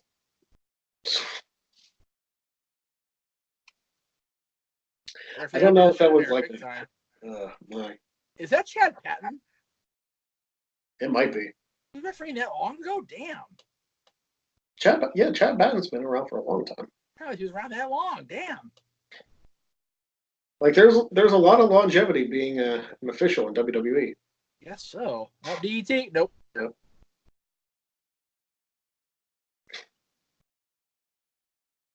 Yep. Oh, jeez. The classic stop at the turnbuckle with head clunk spot. Oh, here we go. Running shenanigans. Taz for no apparent reason. Oh, he's helping Raven. Yep. And the referee completely ignores the fact that he heard a suplex. Tazplex, yeah. Yeah. There we go. DDT. Whoa, that was actually good DDT. There we go. Guess that match had to have, good. Yeah. That match had to have something. Quarter star. Yeah. It was like I was saying the entire way through. It's a weird match. Damn near a dud. That's how bad it was, according to Meltzer. I believe it. Like I said, they've had way better matches than that, both of them. With each other, I think. Yeah. And Regal's classic angry face. Regal's mad. He's probably mad with how that match happened. That's one blustered Brit there. Yeah. Dead Man Taker. Well, ABA Taker. Whatever. Biker Taker. Underbiker.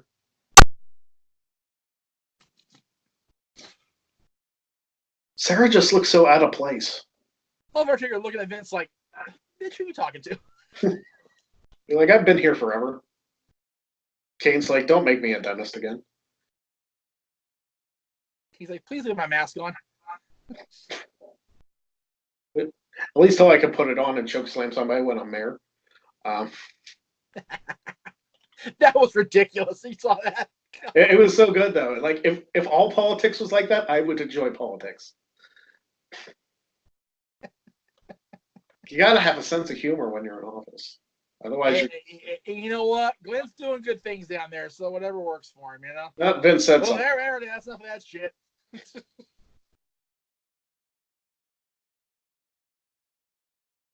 I think Vince's scared face is the best Vince face.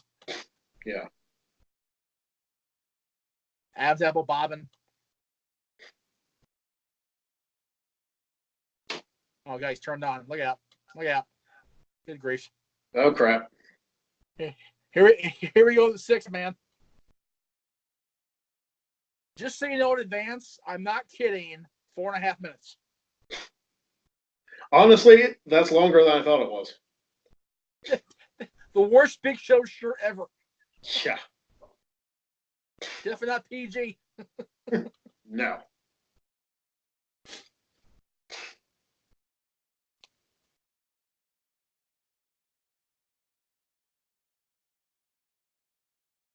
This is a Big Show walking out by himself.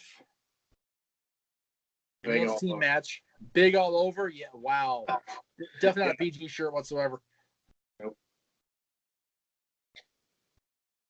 Don't mind the haircut here, though. That's okay. Here comes the Intercontinental Champion. Or no. Yes, folks. No, it's not. It's the one. No, I thought I saw the purple. I thought it was Albert. Nope, it's the one. And it says so on the nameplate, so it has to be true. The one Billy Gunn. He floundered so bad between DX and Billy and Chuck. Oh, yeah, he did. I mean, he was their Intercontinental champion and everything, but my goodness. Not for long. Not for very long. Benoit whooped his ass. Deservedly so. Yeah, seriously. Billy, yeah, another AEW executive. Yep. Now here comes the Intercontinental Champion, Albert. That's right. The Intercontinental Champion on July 22nd, 2001 is the man who would become the A-Train. NXT. Oh. That's right. Matt Bloom, folks. Somebody actually had an Albert sign in the crowd. I saw that. Actually pretty good artistry, but even still. Right. You know, God bless Matt Bloom. You know what? He had so many abysmal gimmicks, but the guy knows his shit.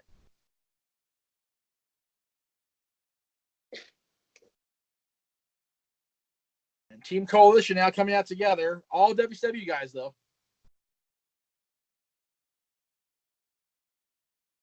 The Mr. Perfect knockoff music. You guys, we can't hear that ourselves, but they're playing Stasiak's music. It's the Mr. Perfect knockoff gimmick he had when he was in WCW. Perfection. Perfection, yes. Bill DeMott, the asshole himself. Ooh, better than Canyon. Today, nobody. Sad thing is, Canyon wasn't that bad. He wasn't. I like the whole innovator of offense thing. He was good. That's a big boy picture had over his head there. Yeah.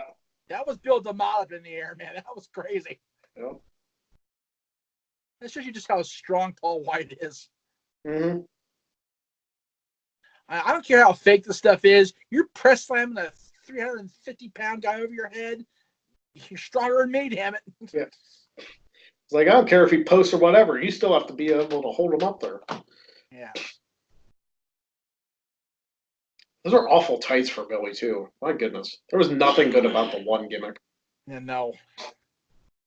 He was in career purgatory. I take that back. His, Cobra Clutch Slam, the one and only, that was good. I like that. Yes, I'll agree with that. Everything else was terrible. We now call that the Colossus. Yeah. And that move won WWE Championship, so there you go. The backslide, a move that wins one match every 10 years on the WWE. If that. Oh, that was awful. That was. Well, that was different. There you go. Look at that. The stroke. That was pretty cool. He made it for a horrible Stasiak punch.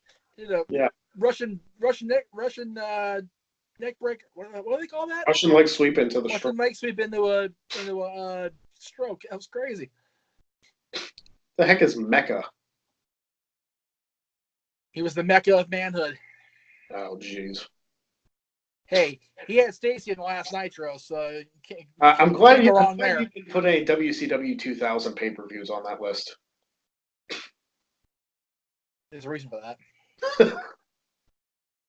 I haven't watched those yet. I don't intend to. The only one I would think about watching is Sold Out 2000 because that's when Benoit won the title. I actually want to see that. Yeah. But that whole show was chaos, so I'm not sure. We'll see. Albert was already halfway in the ring when he got the tag. That's okay. He's champ. He's loud.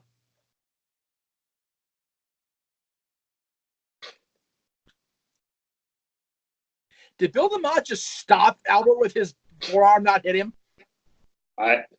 Thou shalt not pass. What the hell was that crap? Oh, there we go. Much better. Yeah. Foot to the face. Can't beat a foot to the face, kids. Nope. Another horrible shot to DeMott. Can DeMott not take a bump? What the hell? Apparently not. He's the head trainer for a while. Baldo bomb. That was good. DeMott missed again. Go home, Bill. You're fired. Of course he did. He was a trainer for how many years? Ironically, guillotine his replacement. Drag him over to the corner, get the legal tag, and in front of the referee who's seen all this crap already. Oh, there's a bump. Okay. Okay, thank you, Bill. You're redeemed for now. I'm trying to remember. Don't spoil it for me, but I'm trying to remember who took the pin. I know which team won. I'm trying to remember who took the fall. I don't have it in front of me, so I don't know. There you go. Famous, sir. Get down, Bill. Hey, he almost didn't get it. God. Canyon's bumping like a champ. It's because it's Canyon. One and only. Nope. Reverse DDT. Oh. Wow. That was 9 ways. What the hell is that? That's the finish. I knew the finish is terrible. I knew it was so bad. That was the worst thing I've ever seen. There we go, Big Show. Make it happen. Whoa! Look out! Call it the Flying Bill. Hi, Stasiak.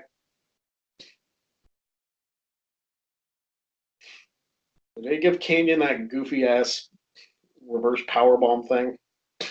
I think so. By the way, quarter star on that match too. I think that's generous too. I think so too. What do you call it? The alley-oop?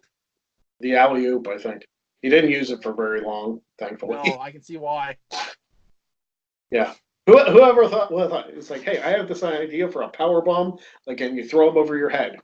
And then years later, I'm just going to punch him in the face. Think about which one got more over. Yeah. They was sure about the punch in the face, so there you go. Yeah. First one he did to Jericho, like, during his feud with friggin' Mayweather, looks stiff as shit. He knocked Jericho the hell out, man. I'm pretty sure he knocked him out legit. The big gold. Excuse me, the cast of the big gold.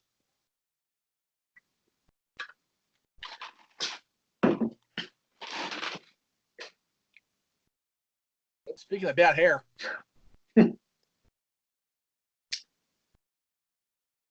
I never liked Booker as a heel in this role. Don't hate the player, hate the game. See, Booker as WWE champion, just he. The problem is they booked him to be like The Rock in WCW, but when he came over, he actually was trying too hard to be The Rock. Yeah, it was horribly booked. And I guess it was a whole invasion, so that's why we're here. I'm not gonna lie, I love the WCW US belt. I always have. Oh, I do too. Love that freaking belt to pieces. Here we go. Watch this shit.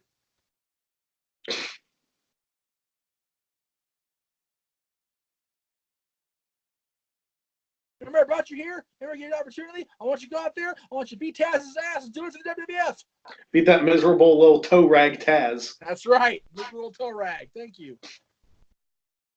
I always thought that insult was such a weird that it must be like a British expression or something. It has to be. You should ask Rachel. He's still red from earlier. Yeah. How about Red Fool? Taz in the smoke image. Go from that to Red Hook. Yeah. More smoke than an RVD entrance.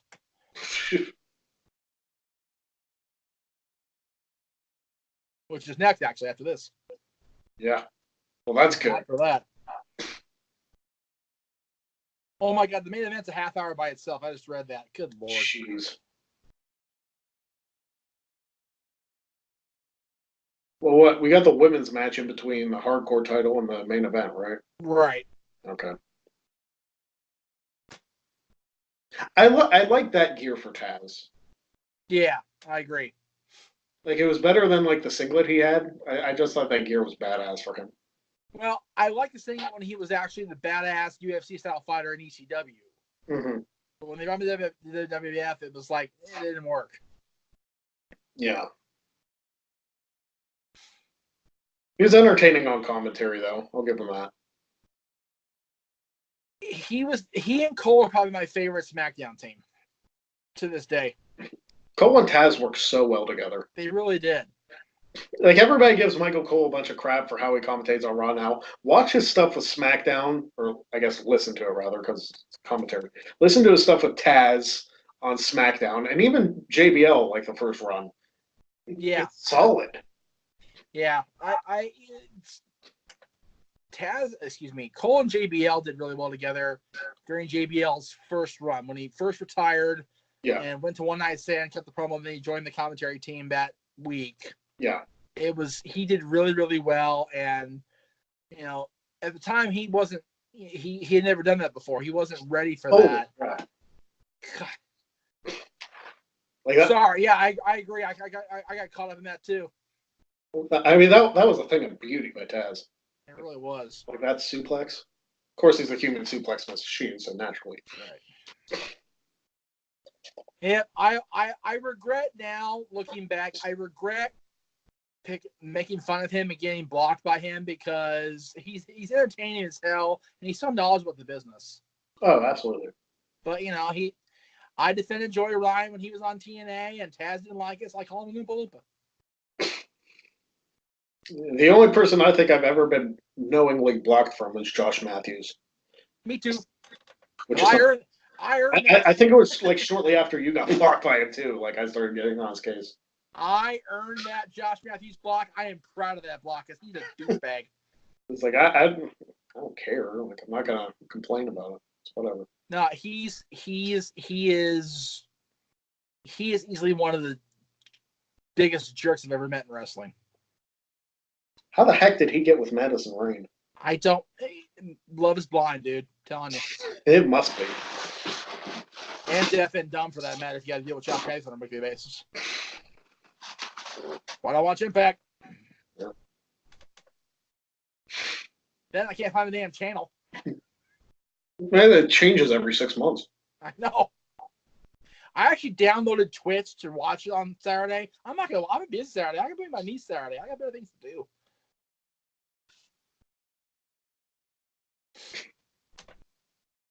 Yeah, my niece is reading the Harry Potter books, so I'm going to introduce her to some other stuff with Harry Potter this weekend. I forgot how ridiculously over Tajiri was during this time frame. Tajiri was hot, man. People dug Tajiri. They still do to this day. Sydney met him not too long ago. I saw that. He still looks pretty good for as old as he is. Yeah. I mean, he's showing his age a little bit, and he was during the Cruiserweight Classic. But yeah. But that's anybody when they get older. Yeah. It's funny. I go back every now and again and watch the old XMVs. I go, man, we did some stupid shit, but I look actually pretty decent. I have those somewhere in here.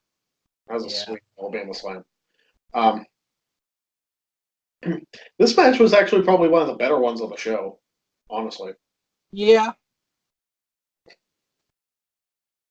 Hang on a second. Okay, I can't read. I'm gonna zoom in on the. I can't read the writing. It's so damn small on this damn laptop of mine. I forgot I can zoom in. Yeah. There we go. Now I can see clearly. Everything has come to light. Yeah, I was about to start singing the song, but you beat me to it. Cut you off. Right at the legs. Yeah, Tajiri was wildly popular during this time frame. Well, you know what? He had come off being an ECW, and he had that great series of Super Crazy. Yeah. And, got over as part of the network and then defied the network, and people just ate him up, man. Mm-hmm. They just missed each other in WWE, too. Yeah, they did. Although they had the thing in One Night Stand. That was good. Oh, they did, yeah. Yeah, that was good. Those two and Guido. Mm-hmm. That was a solid match, too, if I remember correctly. A solid show. Well, yeah. We got to review that in June for sure. Well, we'll put it on the list. Yep. Well, was that 05 or 06? 05. I thought so. I might just pull executive move and just say we're watching that one this week. If you guys don't like it, you don't have to watch. There you go. Tarantula! That's another move that got a huge pop, too. Yeah, it did. Every time, man. Yeah, drop kick mess, but it's okay. You can have it. I thought Tim White counted 3 there. I thought he did, too. I thought he was counting to 5. It's not Bundy.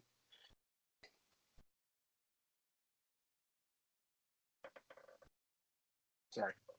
Capture suplex. Love it. Love it. Oh.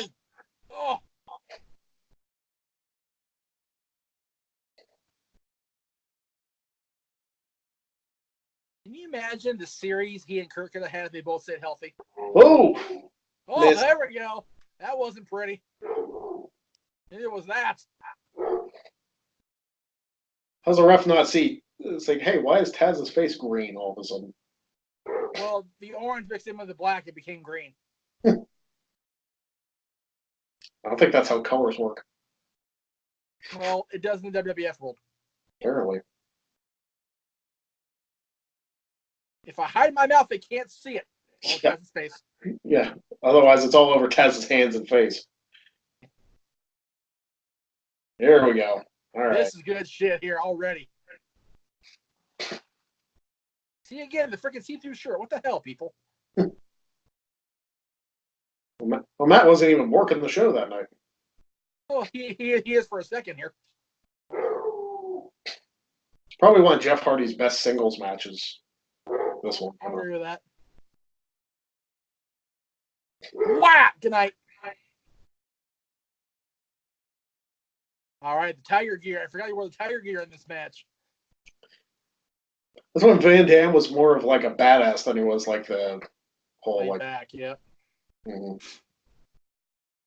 It did it. If there's anybody but Van Dam going from that, it wouldn't have worked. But Van Dam made it work. Well, it's because everybody believed it. It's because Rob is a badass. I love this. I hate Hardcore Holly, but I love this.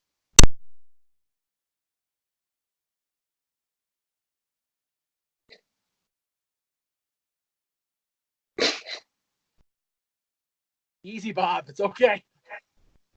Breathe, Bob.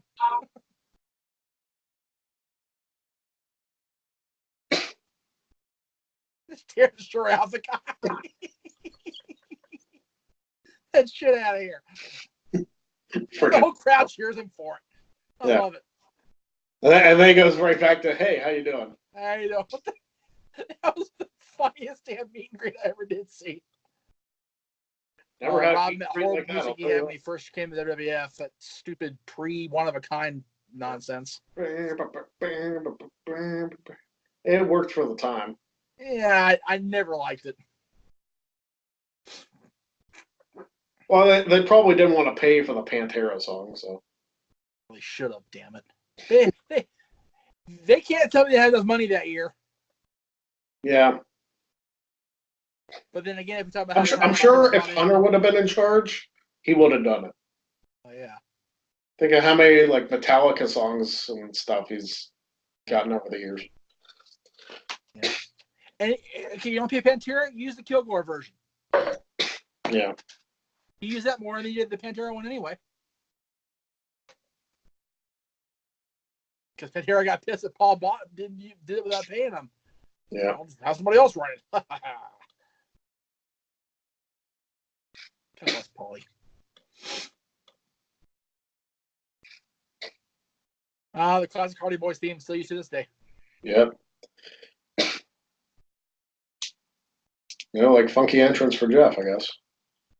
Hardcore belt, man. That poor dilapidated piece of shit belt. The poor broken apart winged eagle. Yeah. I finally saw that promo that when Perfect broke that belt. Yeah, I did too. That's good. What's funny is I found on Twitter, somebody posted on Twitter about a month or so ago, there's a promo that Hulk cut with the broken belt on. I was like, I don't remember that. Well, it was the weird thing was like going back to the winged eagle specifically. I saw a couple promos where DiBiase was cutting promos as champion. It's like, how was he not recognized as champion if he had it for more than 24 hours? It was retroactively taken away from him. That's ridiculous. I petition to this day he should be world champion. I've said it since. I think they should have at least worked it into a storyline better than they did for the tournament. Yeah. My dog's gonna bark throughout this match, so I apologize. All right. It's about that time every day where he just decides to go nuts. It happens. Of course, it happened. I learned how to speak. Of course, it had to happen during Hardy and RVD. Of course. That's how it works. This was like one of the first times I ever really watched Van Dam wrestle. I was very impressed. Yeah, as much as I grew to love ECW stuff after this, seeing him in 2001 was the first time I saw him full time, because when I started watching ECW, he was already TV champion and he was feuding with Jerry Lynn. I saw stuff here and there, but I didn't get to watch ECW on TV because it was on at 2 a.m. or whatever it was. So I didn't see Van Dam a lot until TNN, and then he got hurt. Yeah. But thanks to High Spots and my girl Maggie, I have the whole TV title reign defenses now on DVD. This is an underrated move. Yes, it is. Double underhook into a pedigree.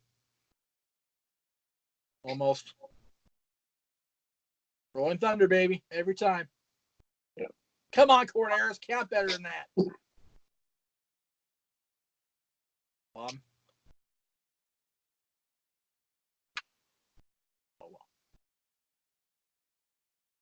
Is Jeff wearing a studded belt?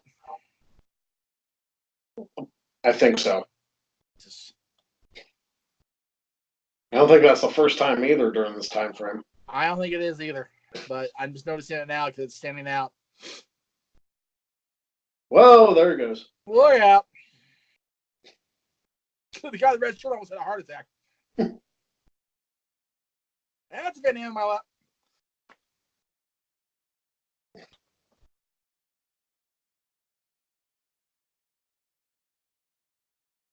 I love whenever we talked to Rob on the show, he would talk about the fact that he would sell so well because it made his opponents and him both look so good. Even when he hit the 5-star, he would sell like he had been hurt too because he wanted the people to know the move hurt like a mother. Yeah. This is good here. Yeah. It's not good, but it's funny to watch. He's proud of himself. He's like, I caught him. I got him. What's up? I'm trying to remember who it was like that leapt onto the apron and like backdropped Jeff Hardy from there. Maybe Rob later. He may have been. It was around this time frame. I just can't remember who it was. Maybe ladder match the next month? Maybe. Another unrated pay-per-view. SummerSlam, that one? Yep. Up in San Josie. Main event by the WCW Championship. Yeah. A little bit of random trivia there for you, huh, guys? I love the little kid in that. Like, Van Dam. He's like, oh, crap! Yeah. Yeah.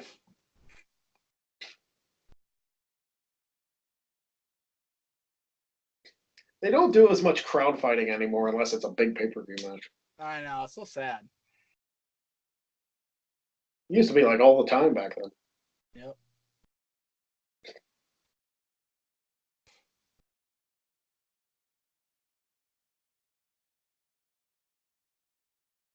I don't know how to do much commentary, guys. Sorry, we're watching the match. Yeah.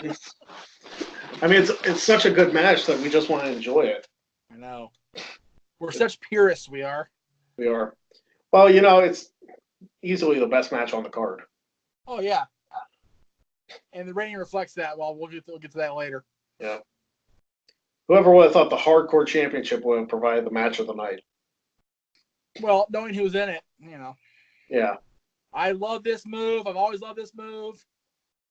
I'm surprised Van Dam didn't like hurt himself way more doing that, because that could you could break your leg doing that. What's so bad? The first injury he really got doing anything to the outside was a freaking baseball slide through the ropes to Rhino. He broke his ankle. It's like, what the hell kind of random ass shit is that? Well, you know, I could believe that because if you slide weird, like you can, I could believe that. Yeah, he totally rolled it. It totally rolled on him. I'm not sure what he did to the knee in 2005 when he went in for under the knife for the big surgery. That he was out for a year, but I think it was just that. I think it was just cumulative. Nice little bow there.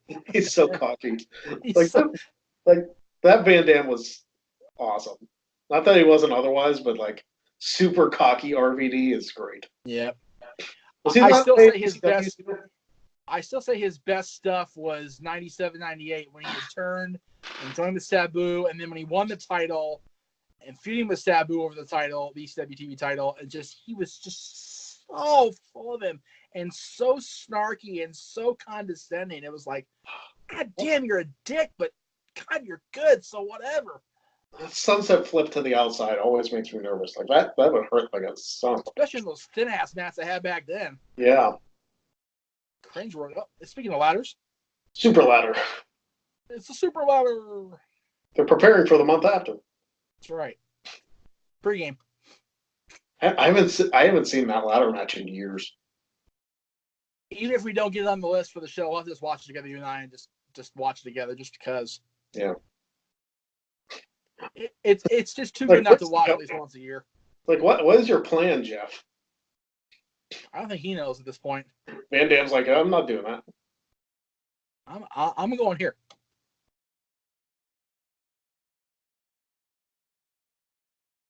Oh, he's still there. Okay, fine. You go that way. Get up. No.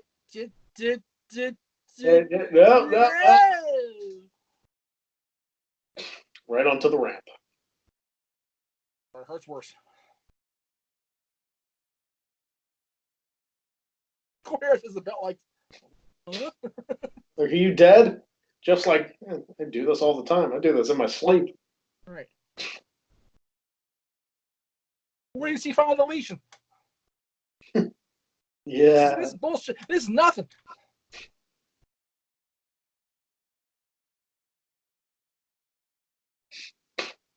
Final deletion was actually very entertaining. I think most of that stuff was really good. I gave it so much crap because it was Impact and it was hokey. It was good. Oh man, I forgot about that one. I don't think I've ever seen in a match somebody taking like a closed ladder and like DDTing the ladder onto their opponent. I don't think I've ever seen that. We'll have to use it on somebody. Yeah, it's such a simple but effective move. Yep, agreed.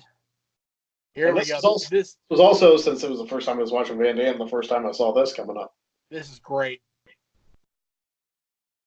Whack! Good night. And Jeff Hardy. That's the only reason that pit was made, so Jeff and RVD could have that. Well, no, they made it for Trish and Lita too. Almost. Probably not by design. No. But it was so, like, RVD was ridiculous. Like, he leapt up from his knees and jumped up and did that. That may have been the best Van Dam ever threw. Oh, yeah. It may have been. And I've seen them all, so. It was a perfect time to throw your best one. Yep. Biggest match of your life up to this point. Yep.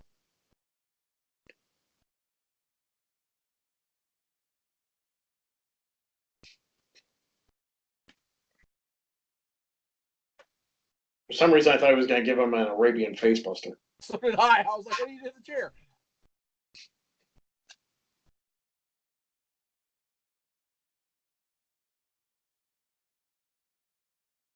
I would have 5-star frog splashed him into the pit and then pinned him. Yeah. I like how PO'd RVD kind of reminds me of Matt Riddle now. Yeah, right? There's a lot of similarities there. Yeah, I'll agree to that. They're putting him over big on NXT right now. I don't know if you're watching him every week. I'm fine with that. I've been very impressed with Riddle. I mean, they had him over on Adam Cole. It's like, wow, all right. His match with Velveteen Dream at the last TakeOver was really good. Yeah, it was. Well, I mean, it's Dream and it's Matt Riddle, so there you go. Yeah. If Dream has a bad match, it'll be the first time. Yeah. Can't tell if Jeff Hardy's bleeding or if that's part of his hair. Or both. Yeah. I'm pretty sure he's bleeding, actually. Split like a moonsault. Whoever would have thought that Van Dam's like debut was against Jeff Hardy in '97, and then the two of them would have classics like this. Yep. Oh, see, that's why Rob is a great seller. He took that DDT like gangbusters. Well, think of the way he sold pile drivers. Like, jumped higher in the air than the guy jumped for the pile driver itself. He spiked the shit out of himself just for the sake of himself. Look at this. Boom. Jesus. Oh, holy crap. Jeez. Ow. I mean, Van Damme is one of those guys. You know who? It almost puts me in mind of like freaking Kota Ibushi, who like drops himself on his neck all the time. Yeah, yeah. It's like how do you still have a neck? How is Kota Ibushi walking at this point is beyond me. No idea. I guess Van Damme is bleeding, or Hardy's bleeding. Jeff's bleeding. Yeah, he is. I couldn't tell if it was him bleeding or if it was part of his hair. Yeah, you never tell with Jeff. Especially during this time frame. Yeah, right. I think this is the finish. Missed the swanton. Right. Landed right on the title. Yep. They didn't really use a whole lot of weapons during this match either. No, it didn't. That's like Rob used the hardcore environment to use the chairs. That was about it. Yeah.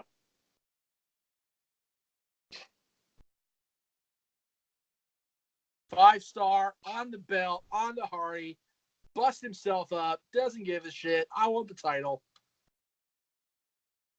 Freaking beautiful. What a great match. 4 stars. Considering what Meltzer gives 5 stars, I'll agree with this being a 4-star. Yeah.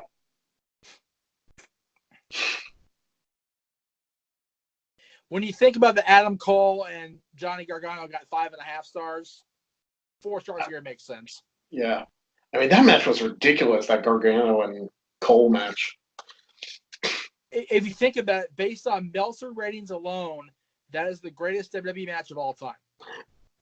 Van Damme even moved that's the first time I've seen it from that angle again. Van Damme moved the championship so Jeff landed on it for the swanton. Yep. It's like one of those little things. Little things, man. Rob does. You know, people shit on me for putting him over so much, but it's like,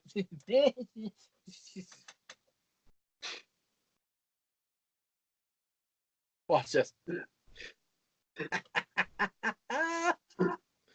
Like I said, super cocky Van Damme was so good.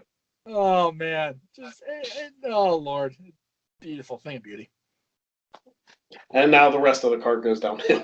That's right. And now we're on to garbage. Yep. Well, next is a 5-minute match that goes about 4 minutes too long. Should be Kurt Angle here. Yep. I had that Kurt Angle shirt somewhere. Angle was so good during the storyline. I mean, it's Kurt Angle, so naturally. He switched from dorky goober with a cowboy hat to badass on a switch. Oh, yeah. Great.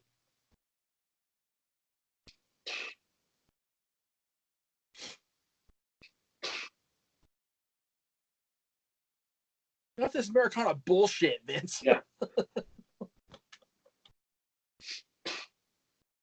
Which was poorly timed. It was a line that did not age well. No, like right away. Yeah. Within what?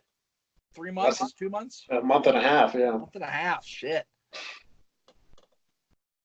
Yeah, so people crapped on Vince for putting the belt on Kurt. It's like, okay, you know what? Whether it was motivated by 9/11 or not, that was such a moment for Kurt. Oh, it was such a great moment. To win the title in your hometown. He won two mom in the front titles. row, yeah. He won 2 world titles in Pittsburgh within 2 months. Yep. Where did they find these pictures of Tori and Stacey? Is what I want to know. Yeah, that's probably the worst picture of Tori I've ever seen. Ever. Yeah. Actually, that graphic is not really flattering to any of them. No, that's bad.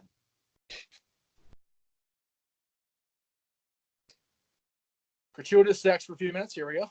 Very much.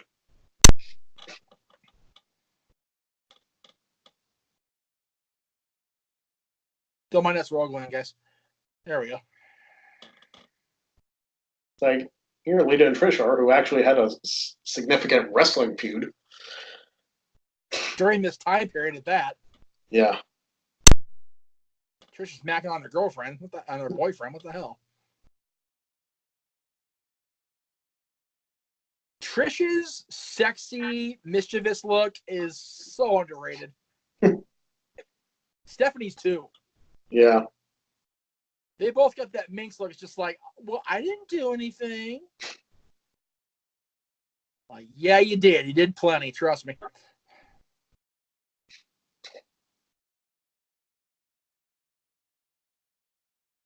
Jeff, like, the girl's doing us. What's the big deal?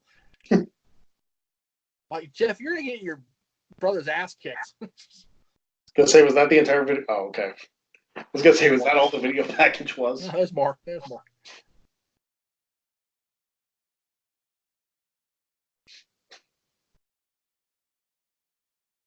If Tori and Stacy would have been better wrestlers, like Stacy could sell, don't get me wrong.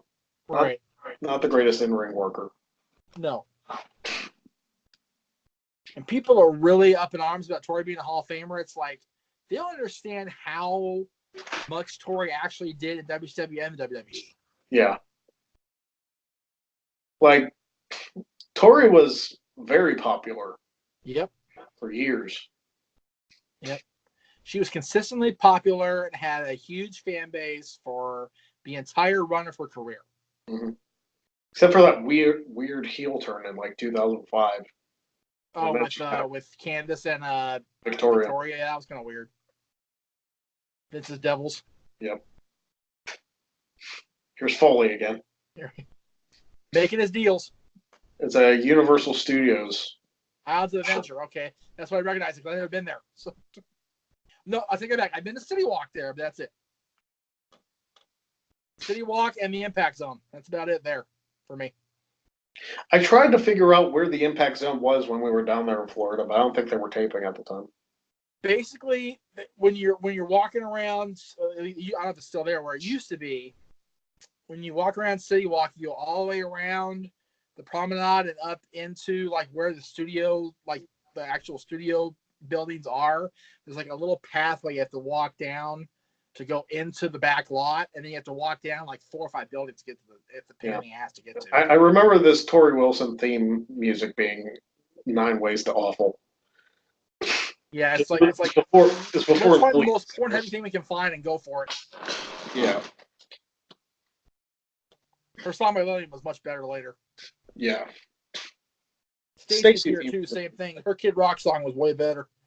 Oh, this Stacy's theme wasn't terrible. Meh. Or Tori's was. Tori's was awful. Tori's was just like straight up porn music.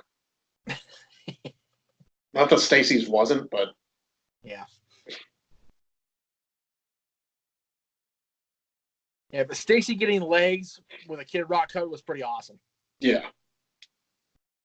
It's one time it was featured prominently, it's now edited out because it was WrestleMania. Yeah. They added in some generic crap in there now. Yeah, because they didn't want to. Kid Rock apparently charges like millions of dollars for his songs to be used. Well, Vince just made $1 billion, so I think he can afford it. Yeah. I always loved Stacey because she would always pause right there where the ass was just completely down. I bet you the beautiful people stole their entrance from Stacy Keibler. Hey, you know what? I dare say that Velvet turned it up a notch when she did it. Well, definitely.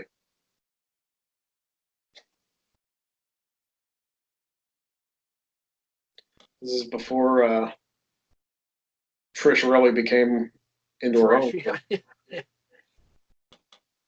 You know, the one thing I want to rag on the Invasion storyline about is when they reintroduced the women's title at Survivor Series, it was the WWF Women's Championship. Yes. Don't you think that gave away the ending? Like, yep. Why couldn't it be the Women's Championship to whichever organization wins? Well, because they were trying to sell it that it was going to be a WWF thing, but if the Alliance won, it'd be WCW. Yeah, but that's what I'm saying. It's like, I don't know. It's just something it's just one of 200 things that were poorly conceived in the end. I don't think anybody thought that through. No, definitely not. Would it be weird to say Jazz debuted a member of the Alliance and then she got fired? Would it be weird to say I think Lita looks better now? No, I agree. I actually agree with you on that. Trish, okay. Trish looks good here. Yeah. but I think that the period when she first came back in like 2007, she looked kind of like, I don't want to say gaunt because gaunt's a really horrible word, but like her face was kind of like really, really thin. After she had the 2 kids, she looks amazing now. Yeah. And Lita looks better now, I think, than she did at this moment anyway. Yeah. Yeah. I think, honestly, all 4 of them grew into their beauty quite a bit as time went on. Mm-hmm. Tori looks like she hasn't aged a day. No. Well, Stacy, really. Tori's a fitness fiend, so, God bless her. Yeah, Stacy hasn't aged either, really. No. People were so happy to see her at the Hall of Fame, so was I. When I heard that she was like being introduced, I was like, holy crap, Stacy. Yep. Like, I haven't seen her since that How I Met Your Mother episode. Right?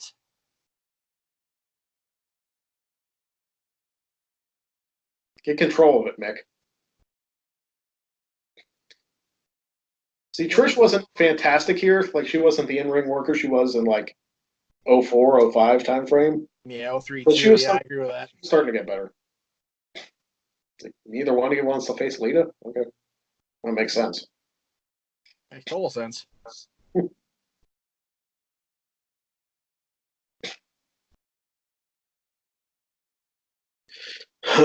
I'm glad they don't do these type of matches anymore. I you know what, as much as my 18-year-old, let's see, at the time 18-year-old self was like, oh yeah, now I'm like, okay, whatever.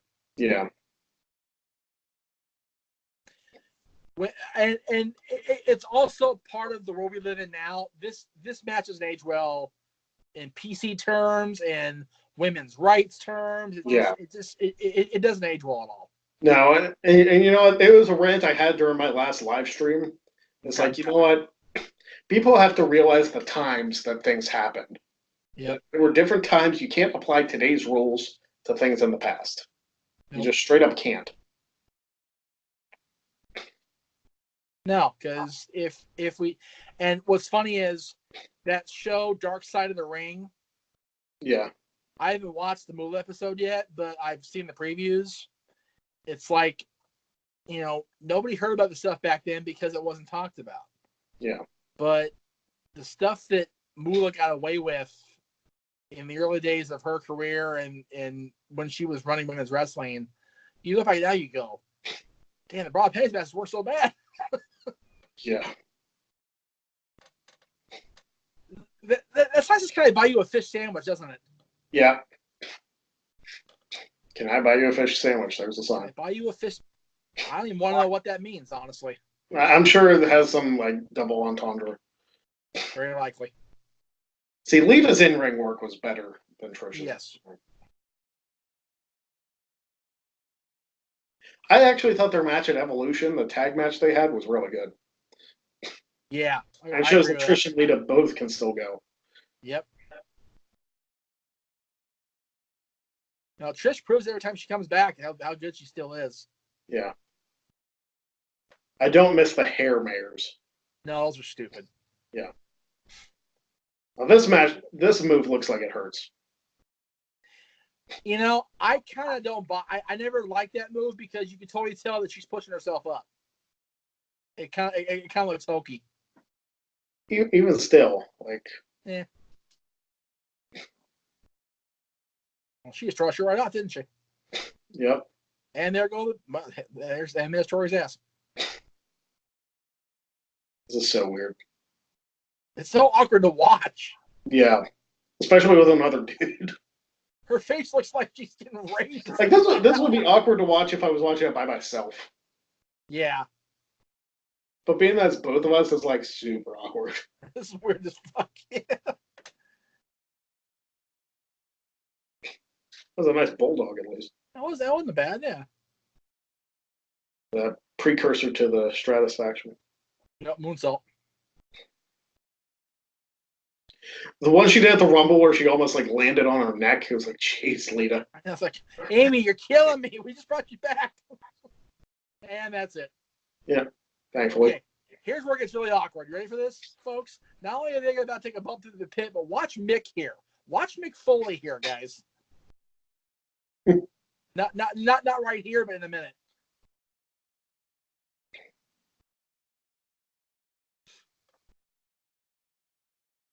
Yeah, you just pick up random clothes. There's no replay to this match, right? I guess there's nothing really to recap. Oh, by the way, no stars. No rating whatsoever from Meltzer. Here it comes. Whoops. Need to save Trish's life. I thought it was both of them. It was just Trish. That shit never gets old at a lot. What the hell is Mick doing? Mick, stop it. Dirty pervert. Quit touching their clothes. All right, here we go. Here we go. Inaugural brawl. All right. A half hour later. Heyman looks like he's praying. Probably is.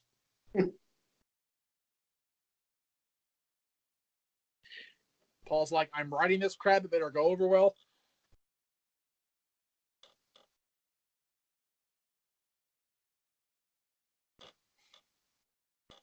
See, Bubba Devon Riles like, I've been in these before. I know what's going on. Yeah. I've been in that back wall of the ECW arena. Listen to Paul do this.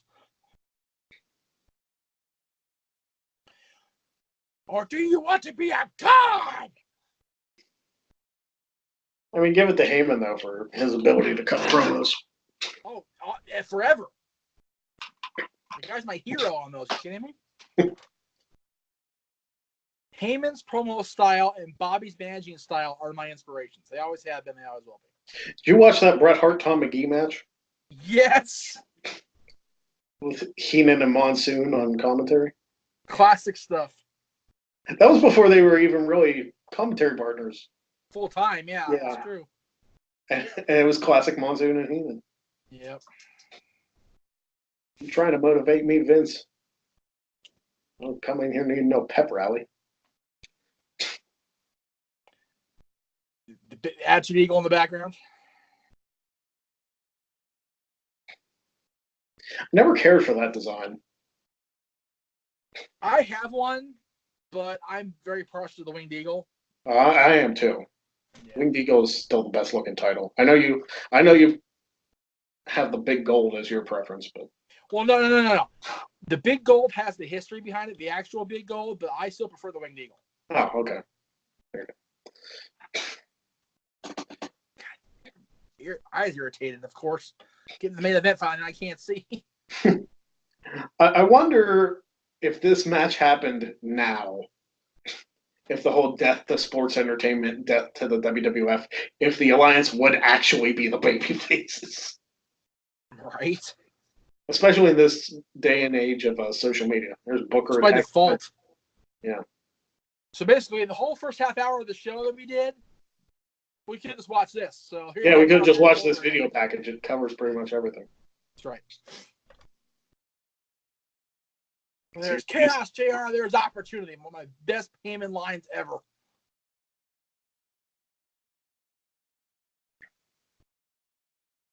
Heyman's sarcastic commentary during this time was so great. Yeah. So great.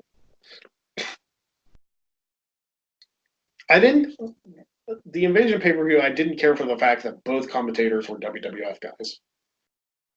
It's like, well, it was presented as WWF Invasion, so yeah. The Alliance had to earn their stuff. I guess. It's much like the NWO had to earn their stuff by winning war games.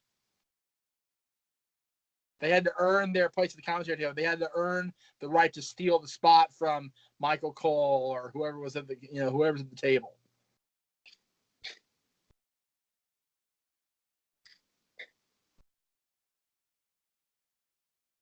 Then the Stone Cold the Hugger. Yeah. You know who I need? I need the old Stone Cold. Somebody needs to make a video of Stone Cold hugging Vince McMahon and put it to the Bailey theme. Yes. Twitterverse. Make that happen. There you go. Count on you, folks. Don't let me down. I'm not giving you all Stone Cold. I'm going to walk away like a little bitch instead. I had the Austin shirt. I love that shirt, by the way. The Austin 316 with the colors. Damn it, Steve! Give me a stunner, and him stopping. He pauses for a second. Yeah.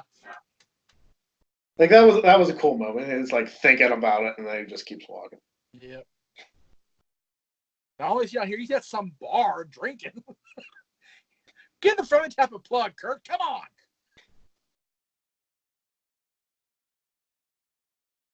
There's somebody that has not aged well in WWE history as Deborah McMichael. Ugh, poor Deborah. Now, you know what? I thought poor Deborah for the longest time when her and Steve first divorced. And then she came out of the woodwork when the Benoit thing happened. It was all over social media and all over the press about the wrestling business is evil. This and that. It's like, bitch, where have you been for 5 years? Go the fuck away. Yeah. So it was like when Mero started talking about it. Oh, Meryl. You know how much Meryl. I mentioned that on Talk Wrestling, how much Meryl pissed me off. Yep. First Talk Wrestling was all about him and Nancy Grace. I was livid. Still am to this day a little bit. Shane Helms. What's that? Shane Helms. Sugar Shane. Tommy Dreamer. I love Blassie's speech here. By the way, guys, if you ever get a chance, this is the Raw before Invasion. This taking place right here. Go back and watch Freddie's speech. It's just beautiful stuff. Cakewick.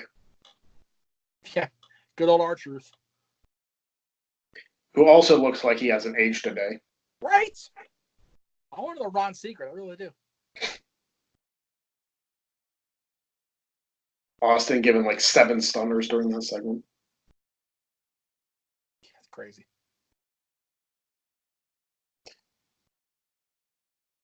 By the way, I gotta say, the poster art for this show was creepy. Yeah. Half Vince, half Shane. The merged faces, yeah. Yeah. Very, very creepy.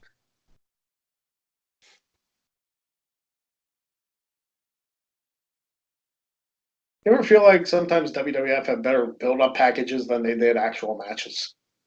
Oh, yeah, definitely. This package is better than the match we're about to see, I think. So, take that for what it's worth.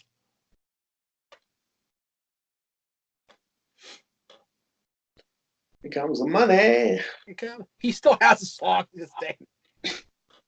I love it. Oh, here we go for a surreal moment. The next entrance is going to be Stephanie and Paul both coming out to This Is Extreme. You're seeing Stephanie McMahon walk to the ring to This Is Extreme. With Paul Heyman. With Paul Heyman, yeah. It's like, it's one of those things you look back 18 years later and go, huh? Yeah. Shane, other than the hair, still looks like he's young. Oh, yeah. To this day. I mean, some Shane O'Mac. Cocky heel Shane is amazing. Yes. Say what you will about Shane's current like best in the world thing. I called it from Crown Jewel that was going to be awesome. I love I'm so glad they turned him back heel and they turned Miz face on him. I love that. Yeah. It's making my day. I can't wait to see. Well, I'm going to see Money in the Bank on replay because I'll be at the Improv in Irvine during Money in the Bank. But I'll catch. I'll be live streaming before the pre-show. So. What's that? I'll be live streaming before the pre-show. Oh, okay, there you go. I gotta get my predictions in. Yeah, I should probably do video on that too, huh? So I actually get credit for my predictions because they don't count my predictions if they're not on video. Yeah. Damn it, Noah You're so terrible. Like I can't get over it. Like how bad it is. Oh, the hair, I know. She's like, such a beautiful woman. It's like, what hairstylist decided that was good for her? Yeah. Like, it was probably Stephanie's worst look her entire time in the industry. I'll agree to that. Although I'll tell you what, right around this time, the backwards biker beret with the short hair. Vince McMahon getting a huge, looking like that. Vince getting a huge baby face pop. I know. You know what's so funny? Vince is a heel again, right? But whenever they play his song now, the whole crowd sings "No Chance in Hell" the chorus now. I don't get it. Vince is over. Well, I would hope so. He runs the damn company. But it's like back in this day, they wouldn't sing along because like, yeah, we respect you, but we still hate your guts. Now it's like we hate your guts, but your song is awesome. We're gonna sing along when you come out. Well, there's much more crowd involvement in like trying to get themselves over by having fun at shows than there was back then. Because there was more believability to the storylines back then, so you're more invested in that than trying to entertain yourself. Yep. Man, I miss Pyro. And Dudley's. It's Pyro, guys. Look, kids, there was Pyro.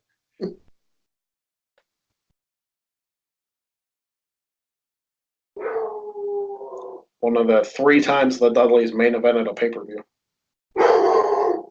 Yep.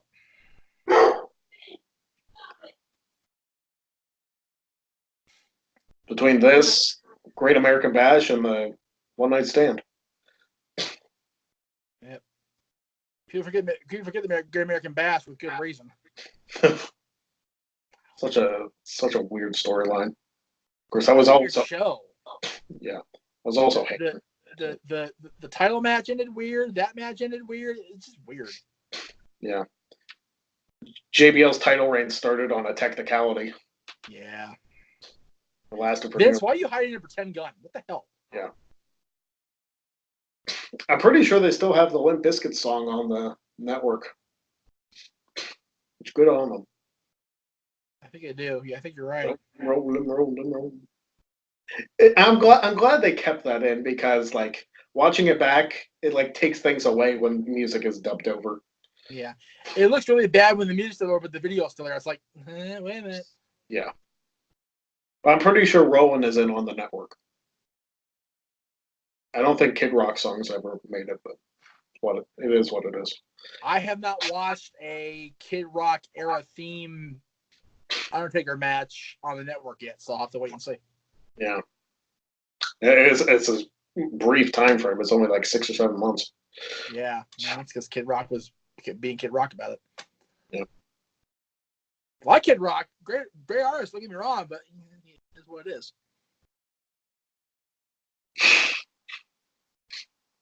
I'm not sure how the legacy of the Undertaker biker will fall into history. I never really dug it, honestly. Looking back on it, it's not bad. I mean, Big Evil was kind of cool. Big Evil was more. I think bad guy biker taker was better than good guy biker taker. Yeah. Because Big Evil he was just so just evil. Here's a guy that doesn't get enough credit.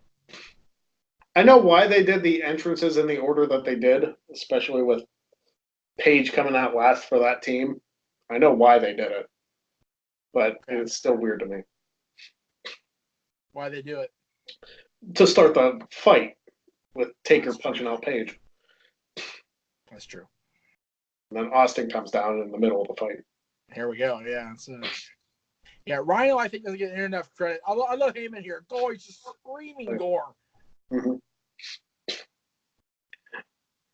Rhino was such a bigger deal in 2001 than later years. That's because he was the last ECW champion that year. Yeah.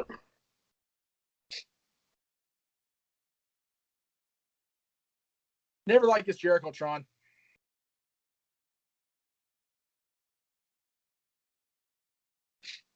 I prefer the classic Y2J Countdown more. He almost fall off the thing too. No, I think he was. I don't know what he was doing. It's Jericho. All right. Jericho doing Jericho things. Pretty much. Okay.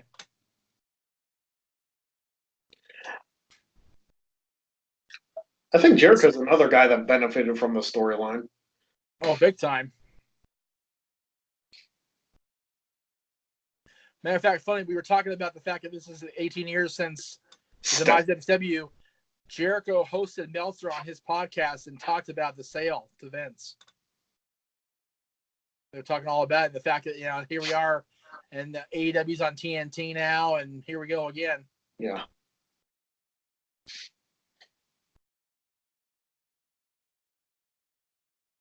Last time Booker T was U.S. champion. with the WCW version, at least. Right. I always found it weird they had him keep both belts for a while. And he's handed it to Canyon. Like, what? Really? You just get handed off? Unlike a random episode of SmackDown or something. Matter of fact, he handed it off to Canyon this coming Thursday, and then he lost the belt to Kurt the same night. The WCW belt to Kurt the same night. Yeah. Before winning it back from him on the Raw. Yep. I have yet to find a high-quality picture of Kurt with the WCW Championship to this day, 18 years later. It's all screen caps and garbage pictures. I was going to say, it'd probably have to be a screen cap from the network if you want your best quality version. I'm gonna try that. Kurt Angle forgetting that the brand is that way. It's the weirdest design I think they've ever done for a... Yeah, it's bizarre. I mean, I guess it's a good place to put the pyro. Makes sense, but, you know. What the hell sign was that? Did you see that? Yeah, it was like a Three Amigos with Vince, Kurt, and Austin. Like a caricature on steroids. Vince is mad. Kurt was great during this time frame, too. He really was, man. Like I said earlier, he went from goofy, undersized cowboy hat, hugging Vince goober to badass in about 2 seconds.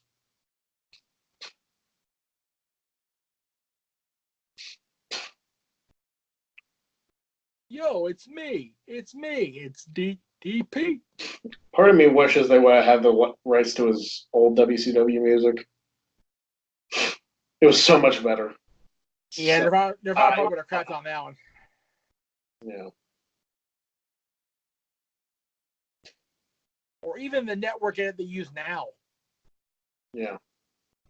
Like, I didn't mind the network double what they use now. Look out.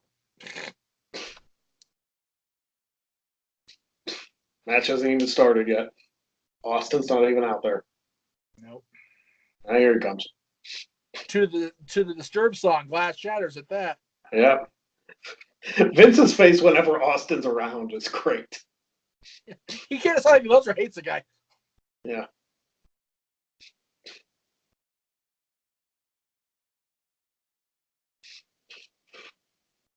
Robinson's like, get in the ring. And they're like, no.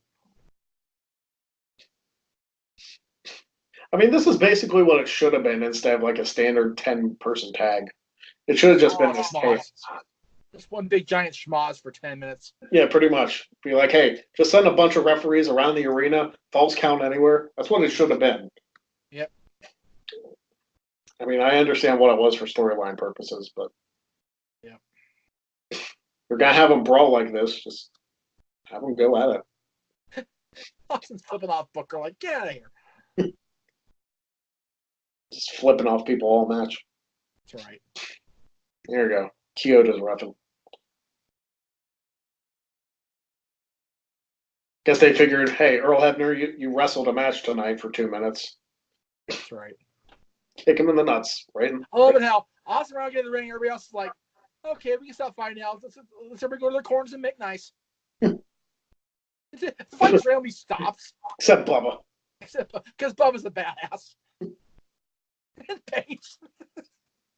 Paige like, take right off. It's like, new cakes.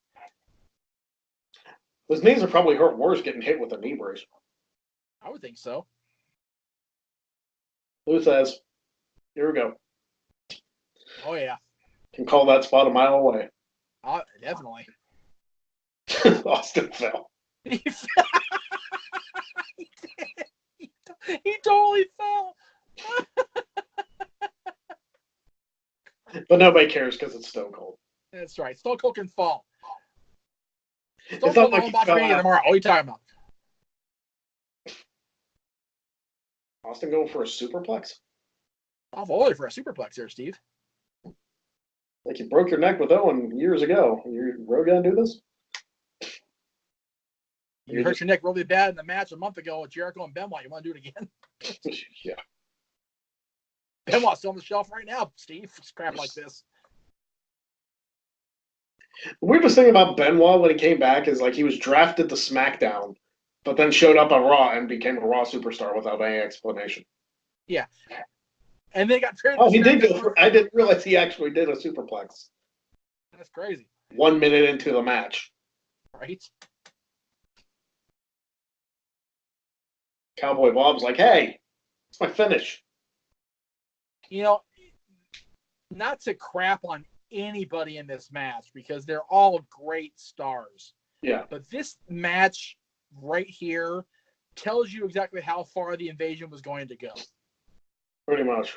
On the WWF side, you've got 5 of the biggest stars in the industry. On the other side, you've got the greatest tag team in ECW history, but they were WWF tag team champions who barely scratch the top of the card more often than not. You got Rhino, who's just getting his footing in WWE, and DDP and Booker. In defense of that, at least 4 of them on the Alliance side were world champions at one point in their career. All right, and also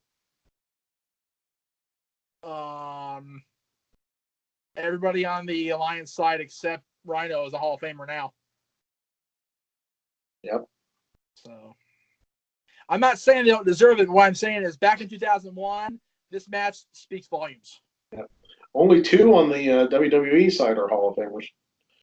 As of this moment, anyway. Yep. You figure the other 3 will be. Yeah. Jericho will probably take the longest to get in now. Yeah, especially where he's at now. Exactly. You know what, though? Good for him. I mean, you know, he's found a way to stay relevant, and he's still really good in the ring. Oh, yeah. It's like I said, like, Shawn's my favorite of all time, but Chris Jericho may be, like, the absolute best of all time. Yeah, people ask me, you know, who my favorite is and everything, and who the best is. You know, I've always been up there with Shawn Michaels, Hulk Hogan, Ric Flair, but it's like Chris Jericho has been in the main event picture every single year since this year we're watching. Yeah. You can't argue with that kind of success. No. You just can't. And every year he finds a way to either get better or stay consistent. Like, people have been talking about Jericho since the mid-90s, so. Yep. Yeah, I'm watching Nitros right now on the network. I just saw his WCW debut in August of '96. And here we are in 2019. He was in ECW before that, too. Exactly. Yeah, he's ECW for a little bit, too. So it's like, it's just, he may, when everything is said and done, he may be the greatest of all time. Yeah. And I can say that I was there for his very first defense of the Undisputed title. And I can say I was there for his first pay-per-view upon returning in 2007. Nice. And a title match. And a title match against Orton. Yep. Yep. Another guy who may go down as one of the best ever. Yeah. He's still not. He didn't even. Orton hasn't even broken 40 yet. It's ridiculous.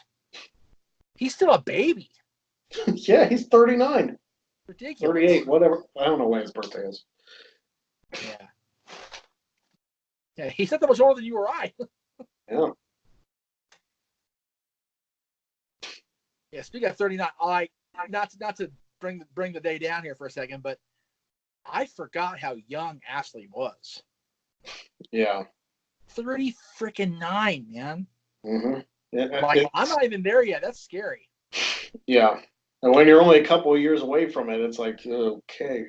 Yeah. I mean, whatever happened to her, it's still, you think of that, it's like, I'm 36, I'm going, shit. Yeah. The mayor with a great side slam there. Mm-hmm. DDP breaking that up, as only DDP can do. He almost tripped coming into the ring. No, he totally did trip. Yeah. 10-man matches only work in Survivor Series format. Yep. Gotta get people out of the ring. Like, it's a standard one fall. It's just a lot. Yep.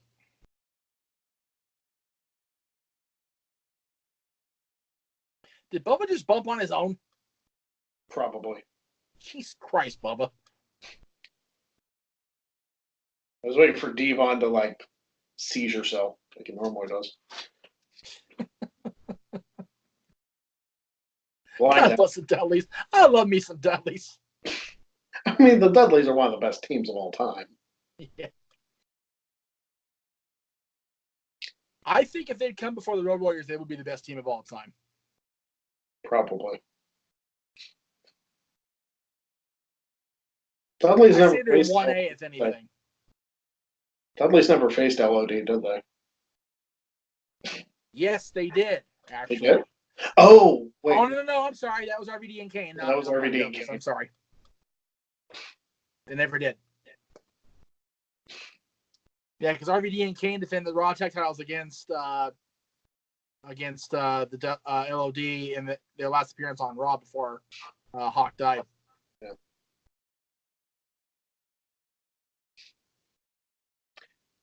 Kane was so good with that clothesline. Ridiculously athletic for a near 7-footer.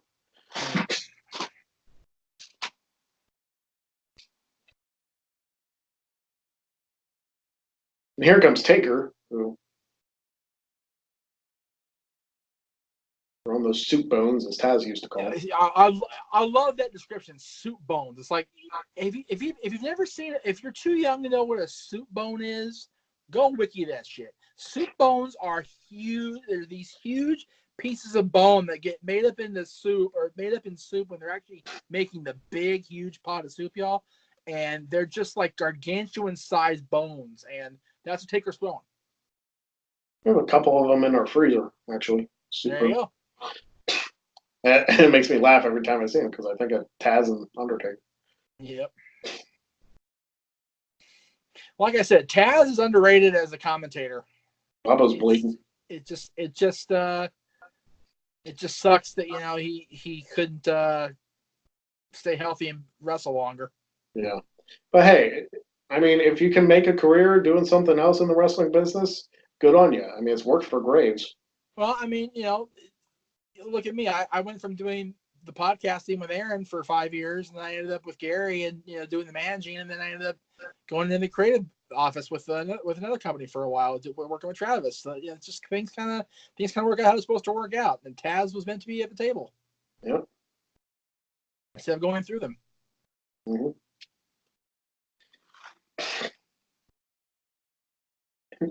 I mean, I initially felt bad for Corey Graves because, I mean, it's well documented, our history. Yes. But, I felt bad they never made the main roster to wrestle, but he made the main roster to be one of the top commentary people on here. So, what was your take on the whole thing with Carmelo with Corey? As Paige starts to beat up Taker. Yes. Finally. From what I read, the story after, Corey and his wife had already been separated for a long time, and they were in the process of divorce. So, I mean, if it was inevitable, it is what it is. I'm not one to judge. Oh no, I was curious. I know you knew Corey personally back in the days. So. Yeah. I always liked that clothesline that DDP did. Love it, absolutely love it. And Mick Foley stole the shit out of it. All the time. Like, I know Natty does it too, because I'm pretty sure the Anvil used to do it too, right? No, Natty does not with a leg up. She just like she'll block a punch and do a discus, I think. Okay. I think. I wasn't go back and watch Natty match. I don't remember right now. I wasn't sure if Neidhart did it too. But he may have. I don't know everybody's moveset, so. No. Which you would think I would, but I'm not that in depth. It's been a long show. It's okay. Looking back on this, a lot of people might forget like how ridiculously athletic Booker T was. Oh, I know. Because as he got older, went in his TNA and then later WWE career, he couldn't move as well. Yeah. But you watch his like WCW stuff with Harlem. You wouldn't believe. So yeah, watch his WCW stuff with Harlem Heat and his early time in the WWF. And Booker T is like so freaking good. Yep. Like I said, it's just a shame they booked him into such oblivion so fast. Because they had him come in, be the heel WCW champion. Then they booked him to be a Rock wannabe. The Rock whooped his ass. He got a few with Austin. The grocery store thing happened. It just totally it killed the momentum he had. But that moment was awesome. It was one of the best moments in SmackDown history. Don't get me wrong, folks. But just the whole Booker wasn't properly, I don't think, really booked very well until he became King Booker. Austin botched that. Yeah, he did. Made it work somehow. There goes Stone Cold boxing stuff up and right again. Oh. That was a long kick for a stunner. Jeez. Get together, Stone Cold. Come on, Steve. We know you're very nervous. I know you only got like less than 2 years on your career at this point. But. Right.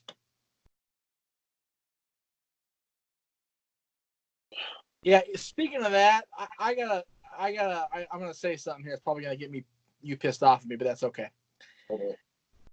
I was so sure that Shawn Michaels would be the one guy that when he said, "I'm retired," would stay retired. But I forgot. Steve Austin retired 16 years ago and still hasn't come back. That's because he can't. That's what I'm saying. It's very much a difference when you retire and you still can wrestle, and when you retire and you physically can't. Well, but Steve can do. It's like saying Edge retired 8 years ago. Huh? What's that? It's like saying Edge retired 8 years ago and he hasn't come back to wrestle because he can't. Right, but like there wasn't even a hint of inkling of anything that he would come back. Like, he's done stunners, he's done the brawl with the League of Nations and the WrestleMania and everything. Yeah. But like even when Michaels did that thing with League of Nations and teased it, he still didn't make a comeback and wrestle. So I figured, okay, he'll be the one guy that when he says he's done, he's not going to come back no matter what money they throw at him. And then the Saudis came along and threw that shit right out the window. As much as people crap on that match from Crown Jewel, Shawn Michaels was still Shawn Michaels. Oh, he totally was. He was the only guy before that was. Yeah. Taker looked weak. Kane looked weak. Triple H was hurt, so somebody's tore freaking neck again. But Shawn Michaels looked like Shawn Michaels, just bald. Yeah. So. Yeah. So I don't have a problem with it in that respect. I probably the fact that the guy in the next room, I said for 8 years he'll never come back, and when he may come back, my dad, shut up, Dad. I was so sure Shawn would be the one guy to hold true. Yeah. I was too for the longest time. Don't get me wrong. I was happy he came back for the match. I was, had it been on a show that I was wanting to watch, yeah, I'd have been happier. But there was no way I was going to watch that show. I mean, I just watched it for that match. Right. And to see Shane become best in the world. Because I didn't get to watch it live because I was working. Right. So I just went back and watched something after the fact. I might go back and watch the Shawn Michaels, the DX Brothers Destruction match just to see it. But, it's like. You have to go into it knowing that Triple H got hurt. Right. Because, if I watched that match without seeing knowing Triple H was hurt the entire time, I'd been like, wow, this is a terrible match. But knowing that Triple H was hurt, as Angle's suplexing people, his suplex is so good. Kurt doing Kurt things. Where was I? Well, yeah, but the thing is, Triple H does the same thing he expects his people to do. Look at the referee in NXT. This guy broke his freaking leg. Yeah. And he finished the match, did the 3 count and everything. Oh, yeah. Toughest freaking ever. Triple H is like, well, if I'm going to expect these guys to work hurt, I'll work hurt. He did almost that entire match with that torn back. Yeah. That's balls crazy. Mm-hmm. And again, I see this every time we bring Triple H up, but, he did a lot to make sure he was where he was in 2005, 2004 when he was world champion. Yeah. He deserves to be there. Yeah. He totally deserves it. Speaking of Triple H, while we're watching this inaugural brawl, while we're having plenty of time to banter in between here, There's a question from Garrett Mills, GMills9387 on Twitter. Yep. Watching the Invasion storyline on WWE Network, how do you think it would have changed if Benoit and Triple H hadn't gotten hurt and they'd been part of it? Would it have been better? What do you think? I feel like Triple H would have been like one of the top guys in there, obviously, like for the WWF side, or it might have been Austin flipping off Kyoto.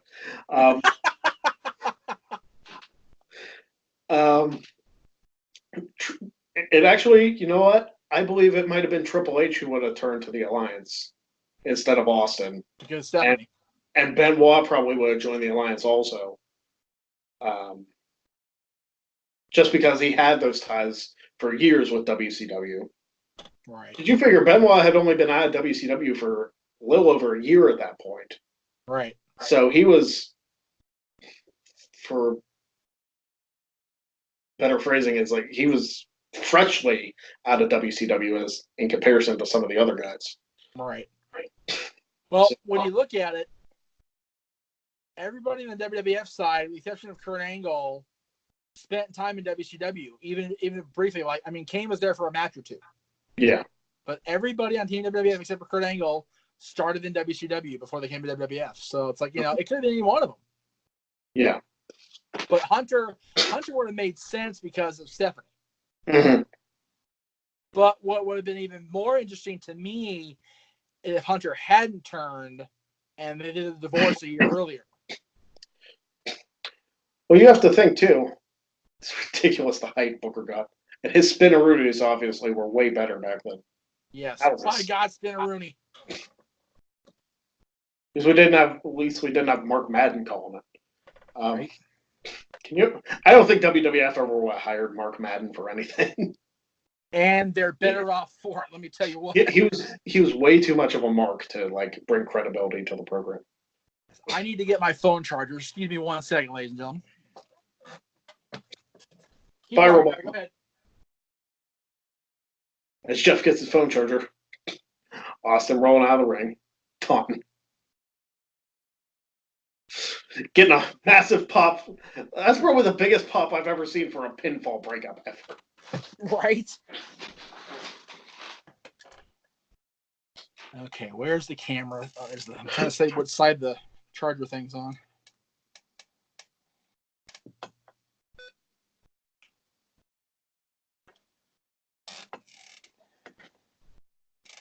This dog is being so patient. I think she has to go potty, and so do I. But like, I'm gonna finish this show. Yeah, we're on our last little bit here. Yeah.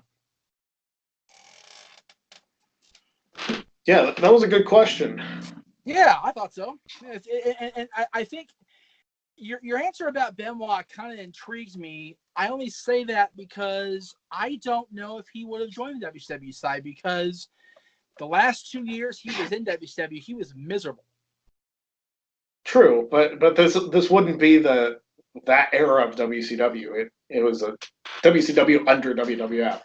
So You figure Benoit's last night in WCW, he was WCW champion. That's true. In a reign is that technically still a reign? Is he still recognized as WCW champion? WCW refused to recognize the reign because of the circumstances in which he left, but when the WWF brought him over, they recognized him as a world champion. When they bought WCW, they added his name to lineage. Okay, so he is technically a former two-time world champion. Right. Okay. So at that time, if Benoit hadn't gotten hurt, he would have played a major factor in the storyline because of his long history with WCW and his brief time in ECW too, but mostly WCW.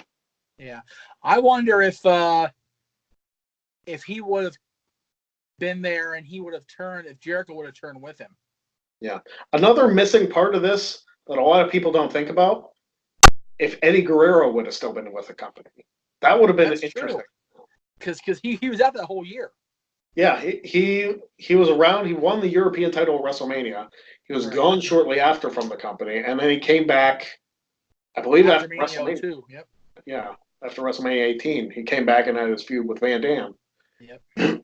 So I don't know, a lot of factors. Diamond Cutter. And then Taker goes and punches him in the face. Jeez. I mean, this match too is not as sloppy as Regal and Raven, but it's still going awful long. Devon bumping on Angle's leg. What the hell kind of bump was that? Jeez, Rhino tripping over Angle. Get out of the way, Kurt. Here comes the gourd or somebody. Oh, Booker. Oh, you gored the wrong guy, you dummy.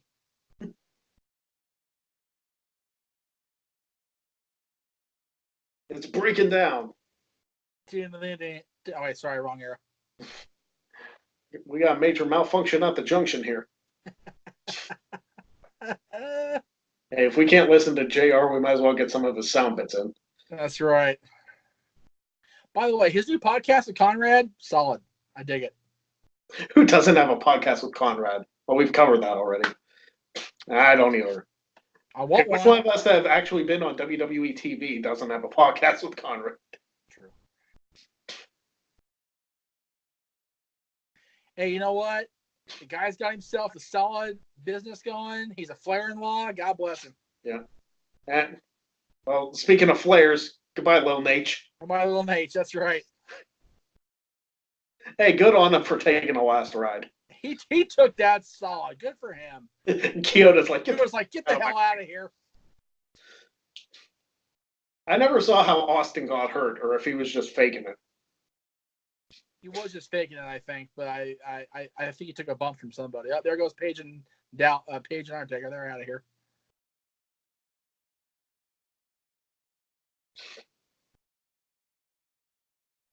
Did you know Dallas changed his name to Dallas Page legally? Did you know that? I found that out recently. It's probably a better name than Paige Falkenberg. So. Like years ago, he did. He did it years ago. Well, it's probably so he could keep everything like. I mean, how else do you promote DDP Yoga unless your name is actually Dallas Page? Right, exactly.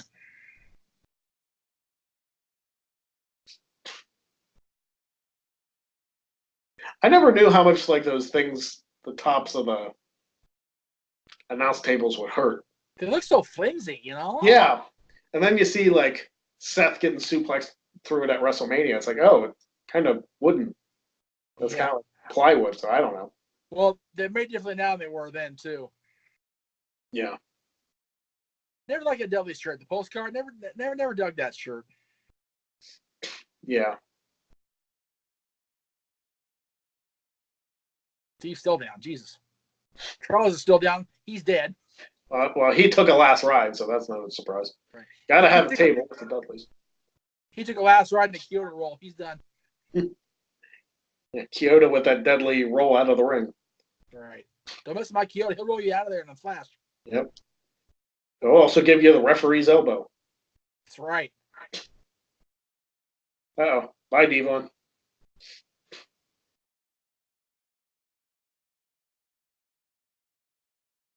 I've always wondered what an announce table bump would feel like. I've never been through one, so I couldn't tell you. I know what getting hit in the head with the record feels like. Was that XMV days? That was the big angle with Noah and Mike when we did the brand split. Oh, okay. I parking lot there, parking lot Universal. Tell you what, one of these days on my off days, which are now consumed with this, I'm gonna have to go back and watch some of the old XMV stuff. Double suplex by Kane. Nice. On Kane. Yeah. There goes Carlos. Bubba's got to be okay, Carlos. You good? Hugo's out of the way. Yeah, he goes out of the way. He's all good. Surprised Jericho didn't. This is a great bump here. Watch this. Yeah. And that somehow took out Jericho, too, doing that offensive move. No way it's not going to hurt, no matter who it is. Everybody's out. That's the way to finish a 10-man tag. Knock everybody out. Bubba's still around, right? I think so. So it's Bubba, Booker, and Angle, or Devon's dead. Devon's dead, yes. Kurt Angle's been selling for like 5 minutes. That's right. Angle took a bump from Devon landing on him. He's still hurt. Kane's mask is half off, but it's okay. Austin's selling his leg. Taker and Paige just left and went backstage. Yeah, like, can we go home now? We're just going to replay everything that happened since literally nothing's going on. Works for me. Give us something to talk about. Rhino, Kane, or Rhino and Bubba. Rhino, Bubba, suplex Kane. Bubba runs into Carlos And Cabrera. this awkward Jericho Rhino bump. Jericho smacks his face off the table. Bubba stiff shots Angle because that's how he wrestles. I've heard Bubba's like one of the stiffest guys in the ring. Well, you know what? From where he came from, how he was brought up in business, I don't blame him.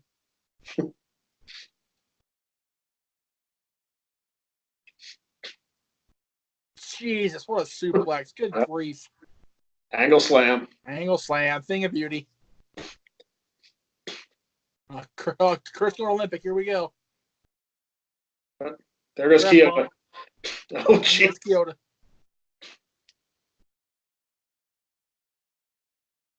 Flapjack. Now time for Angle to sell for ever. Kyoto's down. Everybody's down. Everybody's down now, except Paul and Stephanie and Shane. Heyman, Stephanie, Shane, and Vince. Right. Where the hell is Vince anyway? He's on the other side. Well, I see him. I was looking in the wrong corner. Somebody got to do something, damn it. Vince has got his title.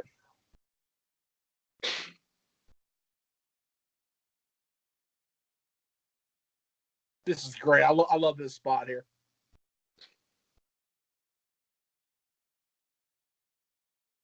Boom. Good night, Vince.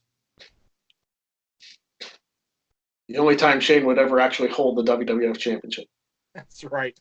Until this year. Right? Imagine if he beat Kofi. Oh, my God. That'd be the worst thing of all time. Kurt's going nuts. Here we go. This is the finish. Got the ankle lock. Booker's tapping. Austin wakes up. He's perfectly fine. Get him, Austin. And... Oh, no! Oh, my God. By God, no! How can he do this?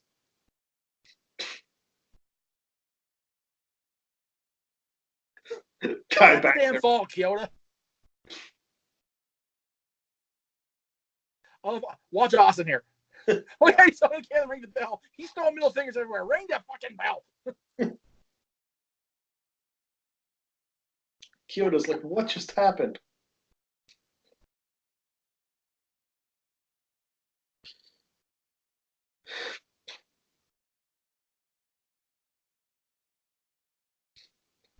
All the reactions from the McMahons. Yeah.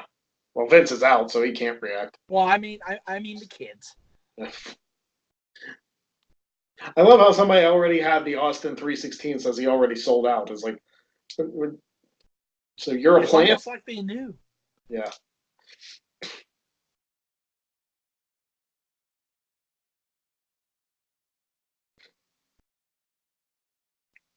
Are you telling me that the WWF title is now in the enemy camp? I love this. Good stuff. I love when Austin beats Angle and then gets up on the ropes just to flip him off. That's my favorite part. It's great. See ya. Gets up on the ropes. Love that. I don't know why. I just do.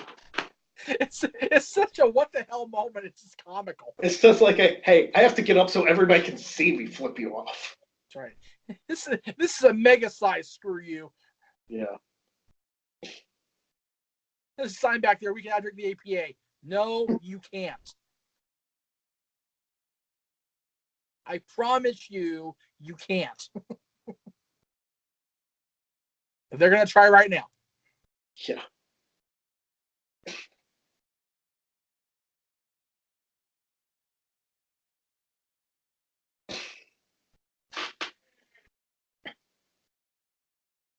I love it.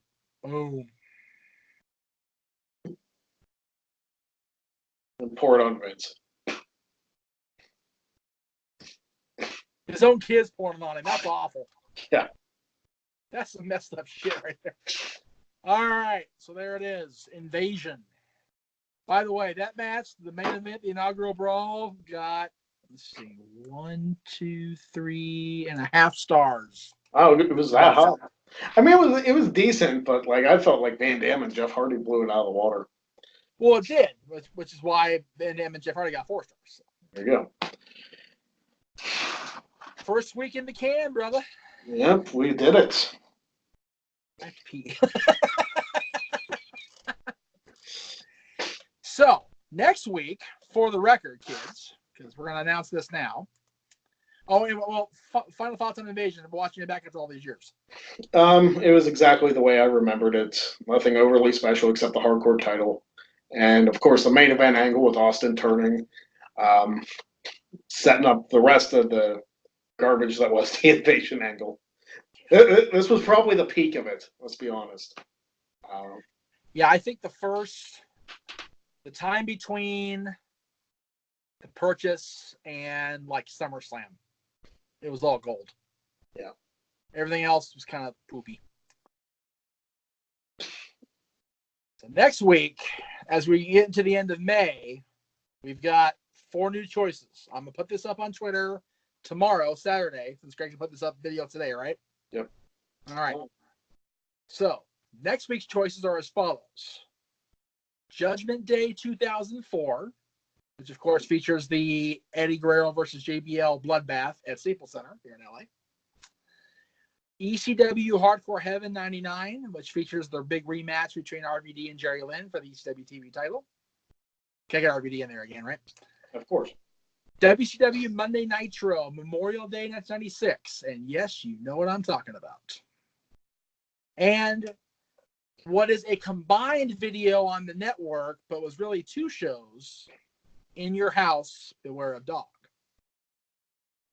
So, they'll be your choices for next week. Please pick the 2-hour show. Well, you figure Nitro is less than 2 hours, or was Nitro 3 hours at that point? Nitro was 2 at that point, so it's an hour and a half. So there you go. So, because of commercials. So there you go. Pick that one, please. So we're picking Nitro. Yeah. Let me put it this way. We're never going to do a modern era Mania on this thing. No way. It's not going to happen. So we're not going to watch like Mania 35 or something. Once is enough. No. Jeff watches those every year. You're going to have to start like the day after the Mania airs. Start your countdown from there soon. No, you know what? It's funny. Like I got my next year's countdown set up. I have to start Rumbles in like December, like Christmas. Yeah. I mean, you were here for Rumble weekend a few years ago. I can't do that anymore.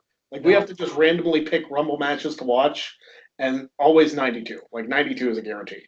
I'm thinking I'm going to start just watching the Rumble matches themselves and not the whole pay-per-view because God, it takes forever. January, I'll tell you what. In the month of January, we should just have them pick Rumbles. There you go. And maybe in the month of March, we can have them pick Classic Manias.